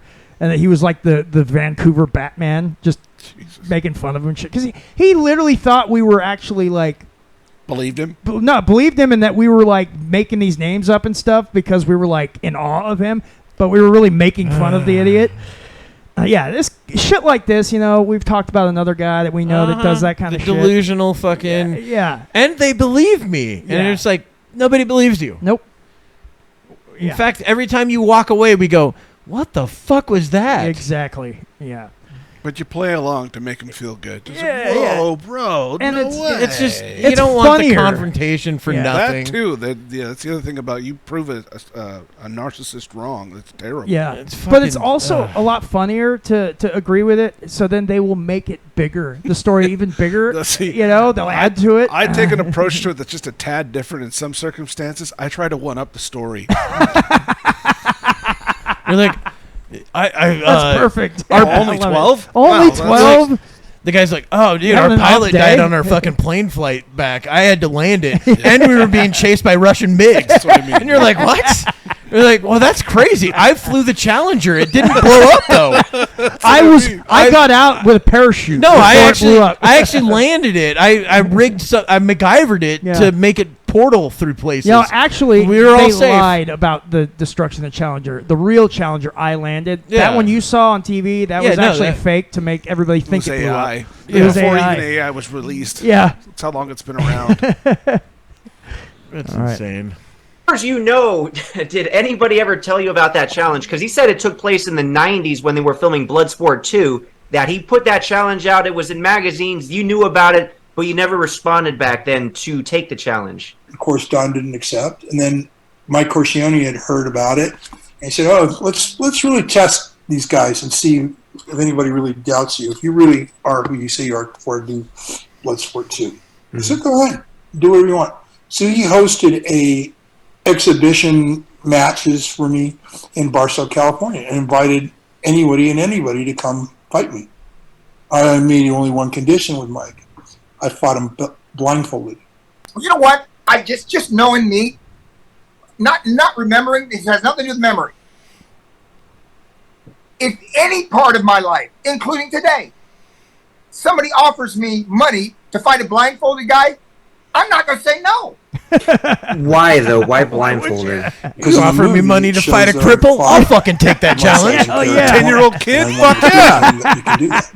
You'd have to be blindfolded. A preemie baby? I'll fucking beat the shit out of it. That's what it gets for being born too fucking early. That soft part in the head is not going to fucking make it through this fight. No, he didn't say that. Would they have to be blindfolded or only you? Me. So basically, they could have fought you. You're blindfolded and they're not. Yep, and it went down that way. Ask Mike, and the press. They were there. He said, "I will wear a blindfold because I'm not fighting with a blindfold because I don't know how to fight that way. I don't have echolocation. I'm not a bat. I can't. I'm not a." Hypothetically, though, Don, knowing what you know about... No, he never said we both... I'm Don the Dragon, not Don the Dolphin. Fun hypothetical. Knowing what we know about Dukes' record, 300-something-0, 56-7 knockouts in a row, would you fight him blindfolded if you were blindfolded? No, I wouldn't fight. I wouldn't you would not fight anybody blindfolded. I don't fight blindfolded. Okay. I mean, I don't know anybody that trains for real with blindfolds on, like hit the heavy bag with a blindfold on, or the hand pads, or have things come. I wouldn't know. I wouldn't be able to. I guess I'd have to fight. I'd have to move around the ring like this with my hands up, just ready for it. It makes no sense. I've never been in contact with an actual fighter who said, I fight blindfolded. Now, Wing Chun guys, they touch each other, they put on blindfolds, and I saw a demonstration Benny and I did. He's talking about Benny the Jet Urquidez, another kickboxing champion. Yip Man's got a school. The actual school, the way they presented me and Benny is they want to do a demonstration for 2 kickboxing champions. And so we're going to go to the school that Yip Man taught Bruce Lee. So we go there, and these 2 little Chinese guys put blindfolds on each other, and they, first of all, they start touching. They don't start a foot away, and then they say go. They put their hands out, and their hands are touching each other. Yeah, they're doing this thing. And they start smacking each other. And it was impressive. That was impressive. Oh, sure. Because they were hitting each other in the face. Well, they were trying to impress us, and they did. Because I would never spar. I said, Benny, you ever do anything like that? He goes, no. I'm not going to slap. Because they were slapping each other in the face. They didn't punch each other with a real punch in the face. They were touching each other. But I know, dude. He's got energy. There is no training you can do where if you're in contact with somebody with your hands, these Wing Chun guys kind of do that. Oh, yeah, sure. That's the martial arts style who I like else? the most. That's fucking awesome. When the guy starts, let's say you're in a ring. Because if you're not in a ring, you might fall off into the audience, right? You got a blindfold on. You might punch somebody on the front row. So you got to. Now you're on one side of the ring, your opponent's on the other. You're both blindfolded, 2 blindfolded guys. The bell rings. What's going to happen? Who knows, man? Who knows? It looks like the early AI robot fights. And trying to reach for the guy. They're still doing that. The robot fights in China with but the early ones. Oh yeah, think where they're like just kicking people air. Say, Don, don't pick on Frank Dux. The truth is, he's probably mentally ill. He's got an illness. He's got some kind of a condition where he dreams. Yeah, that's interesting. I know. And a lot of guys who were my so-called detractors, who were good follow-up, great fighters, they didn't show up, and you can't blame them. Look, let's be realistic. Okay? Yeah, I'm too good. It's a no-win for them. Well, I didn't tell them where if the they fight show was up at. and I beat them. What does that do to them? If I don't win, what do? Beat a guy who's blindfolded? And most people would say maybe that is why you issued the challenge to be blindfolded, to have that out. I was willing to take it off too. I gave him the option. There isn't called the Walter Mitty condition? I think so. Sean Waters brought that up. Yeah. You think you are the greatest at any? Like if I ask you, I said, "Hey, like Jake, do you know how to play chess?" And you go, "Yes, I'm a chess master." And then I go, well, have you ever done any tennis? He said, yes, I won Wimbledon and the U.S. Open tennis tournament. And then I said, well, you ever played basketball? He said, yes, I was voted MVP of the year in 1986 in the NBA. And in other words, he's got something where he didn't just win a karate tournament. He won fighting to the death over 300-0 with 50 consecutive times. You understand that Asia is lined with one secret society after another. And that's probably why the event has been kept secret for so long. In other words, it's insanity. He says, Benny and I both tried to get in the Kumite, but we didn't qualify. You weren't good enough, he said. We were not good enough. Yeah. So now these 300 guys who are unnamed, they're out of me and Benny's class. In other words, we can't even, we're not even allowed to compete. But yet Frank, they figured out the age, because it's in the early 70s when he said he did it. He was supposedly 19 years old or 18, something like that. And then I said one time, I said, well, what fighters did he beat to become this great fighter? And they go, well, he was trained by Tanaka. An ex-Kumite champ. In a relationship that transcended both culture and the centuries, Tanaka passed down the ancient secrets of the ninja. He's Tanaka. And I go, well, who did Tanaka beat? Everybody. How does Tanaka know how to fight? How do we know Tanaka knows how to do a push-up? I mean, it's one lie on top of another, all unprovable. You and I and every human being in the world should evaluate the validity of any statement or fact being presented to us before we make a decision, right? Sure. Before you say Don wouldn't last one round with Jean-Claude. Yeah, exactly. These days, for sure. You got to go and say, what the fuck was that? What is it that Jean-Claude? Oh, that was Michel Casey. He's the guy that played Tong Po. How many guys did he fight? And what styles were the fights? He's been saying like he'll tear apart Don Wilson. He challenged Don Wilson to a fight at some point. He's just referencing some are mixed that. up. It's they used to allow throws, believe it or not. They're PKA. You grab a guy and just throw him. Wow. Yeah, that was good for Bill Wallace because Bill Wallace was a former judo guy. He swept guys. He's talking about Superfoot Bill threw Bill a few Wallace. people back in the early days of the PK. But the rules are different. So you pick the rules. Well, we can't do that with Van Damme because he's got no record. Just what? How many? No retreat, no surrender. Since I won the title in '80, great movie. I fought 10 and 12 rounds from '80 to 2002. So it's like 18 years of 10-round fights. 2002, he right? said. That's or at the end of my career, they were never under 10. And some were titles and some were not. But I have a history. You know, it's there's a strategy and training to get up to 10 rounds. They're not even doing it today. You know, they fight 3 and 5s. So it's a tough thing to do to get in shape for a 10-round fight. And then the championship fights are 12. The question, Don, Kesey versus you, 10-round fight, or would you? Should be 10 rounds. You want to do a 10-round fight? Yeah, he's talking about Tom Poe. That's even when Tyson did it with Roy Jones. Jones, yeah. It was 8. It was 8. They did 8, yeah, sure. Logan Paul's not a fighter. He was a YouTuber. He did 10 rounds with Mayweather. 10 rounds is just the competent pro fights 10 rounds. So that's fucking. Frank Dux is a nut. Yeah. So, in conclusion, now, like I said, there's a lot more. We could have. I'm telling you, we could have done this all day with all the shit that's going on. I don't know if we could have, Kevin. Yeah. Oh, we could have. No, you could have. I don't know if we could have. Yeah. I know.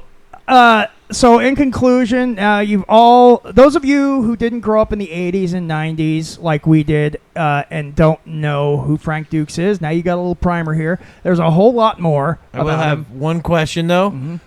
What is everybody's verdict on the Frank Dux? That's a good question. What do you think? Is Frank Dux telling the truth? Are you asking us? Yes, I'm asking you guys. You guys and the audience. I'll start with myself about Frank Dux. I mean, I knew little or anything about him prior to actually start doing the show. You guys obviously a lot more information about who he is and his past and all that. I didn't even know his name before we started doing the show, honestly. Yeah. Because I couldn't care less. I love Bloodsport. Yeah. And I had no idea that this person even existed. So having watched all this, I couldn't care less. But you don't. No, he's a very cunning and very good storyteller. Obviously, has made some money, so I got to give him props for that because he's probably living a very comfortable life due to his lies. What I meant okay, by verdict I meant. What do you think? Is about he full of shit or is he fucking real? Well, yeah, of course he's full of shit. Okay, there you go. No doubt. I didn't know if that's what you were asking. I thought that we already knew that going into this. No, I mean yes, but no. You gotta fucking hence the title Bullshido. Yeah, but this is the whole idea is like, does this expose him as kind of a bullshit? I didn't go into this with an open mind. My mind was already made up prior to this. Yeah, for me, I mean, he just sure there's hints of truth somewhere in there, but you gotta fucking dig for it, which is not a good thing when you have a story. Yeah, if you have to dig for the truth, it's not a good sign. No, I would totally agree. And, I mean, I've known about Frank Dux. I know you've known about him since you were growing up, just like I was. Because I was into martial arts movies and martial arts and stuff when I was younger. So Frank Dux' name came up, especially because of Bloodsport. Yeah, we all wanted to be ninjas. Yeah, absolutely. We just didn't make it up. Right. And, you know, maybe Tim did. But, my ninja costume's still in my closet. You know, I didn't have a fucking katana chasing down cops. That's true. Kevin has tried to be. Well, that could be a samurai. You don't have to be a ninja. Yeah, you don't have to be a ninja. You know, I personally, I have to agree with you. I think that he's taken truth and he's twisted. Oh yeah, it and it makes his lies more convincing. But like I said, if you have to dig for the fucking truth within a story, that doesn't bode well for the story. Exactly. Because that means that all this shit you had to get past to get to that truth piece right here, probably bullshit. It also discounts a lot of his other supposed stories as well. You find a lie in one story, it discounts pretty much his whole existence, honestly. Right. It's like when we were talking about our friend that we know. Once we figured out like one lie, it's like, well, this all seems like lies. Yeah, yeah. It just opens the door. You know? The things that I was like, that seems weird. Now that's a lot, you know. So well, and you know, whatever you may think. Now, obviously, the audience, it'd be cool to see in the comments what you all think. Up there. Yeah, I know. I'm looking at me. I'm looking at myself. Yeah, but you know, we'd like to know what you guys think as well. But about what you think, is Frank Dux telling the truth or is he lying? But regardless of whether he is lying or telling the truth, Frank Dux has given us some great things because of it. He's an exceptional character. Yes, he ended the Vietnam War. Yeah, but I mean, without Bloodsport, there would be no Mortal Kombat. You know, he is also a martial artist, or potentially no Jean-Claude Van Damme. Potentially no Jean-Claude Van Damme. He could have just been a stunt guy. Yeah, that's or right. Vietnam. Yeah. Or he could have fizzled out because he was getting these small parts in movies. Or the first and second Bush administration. The Ark of the Covenant would not exist. Not exist without Frank. But you know, it's like, you know, he is a martial artist, and no Elon Musk. You know, he. You know, there are wouldn't things. Have a left you know, foot. That's for sure. He was apparently, according to the people he worked with, he was actually a pretty good stunt coordinator. The movie or the actual foot? Everything. Yeah. but other than that, you know, all the other stuff's up in the air. It just seems like there's not a lot of actual evidence that really pins down his claims. Yeah, nothing. There's zero. There's stuff that seems like it's like okay, this could be a thing. There might have been a real person named. Teriyaki. Senzo Tanaka. Teriyaki. Senzo the Tiger Tanaka, who also happens to be a 007's ninja trainer in a movie. Crazy. So, yeah. All right. So, we're going to conclude our first episode of Masters of Bullshido. All right. Thank you guys for listening. Have a good day. Goodbye, everybody. Peace.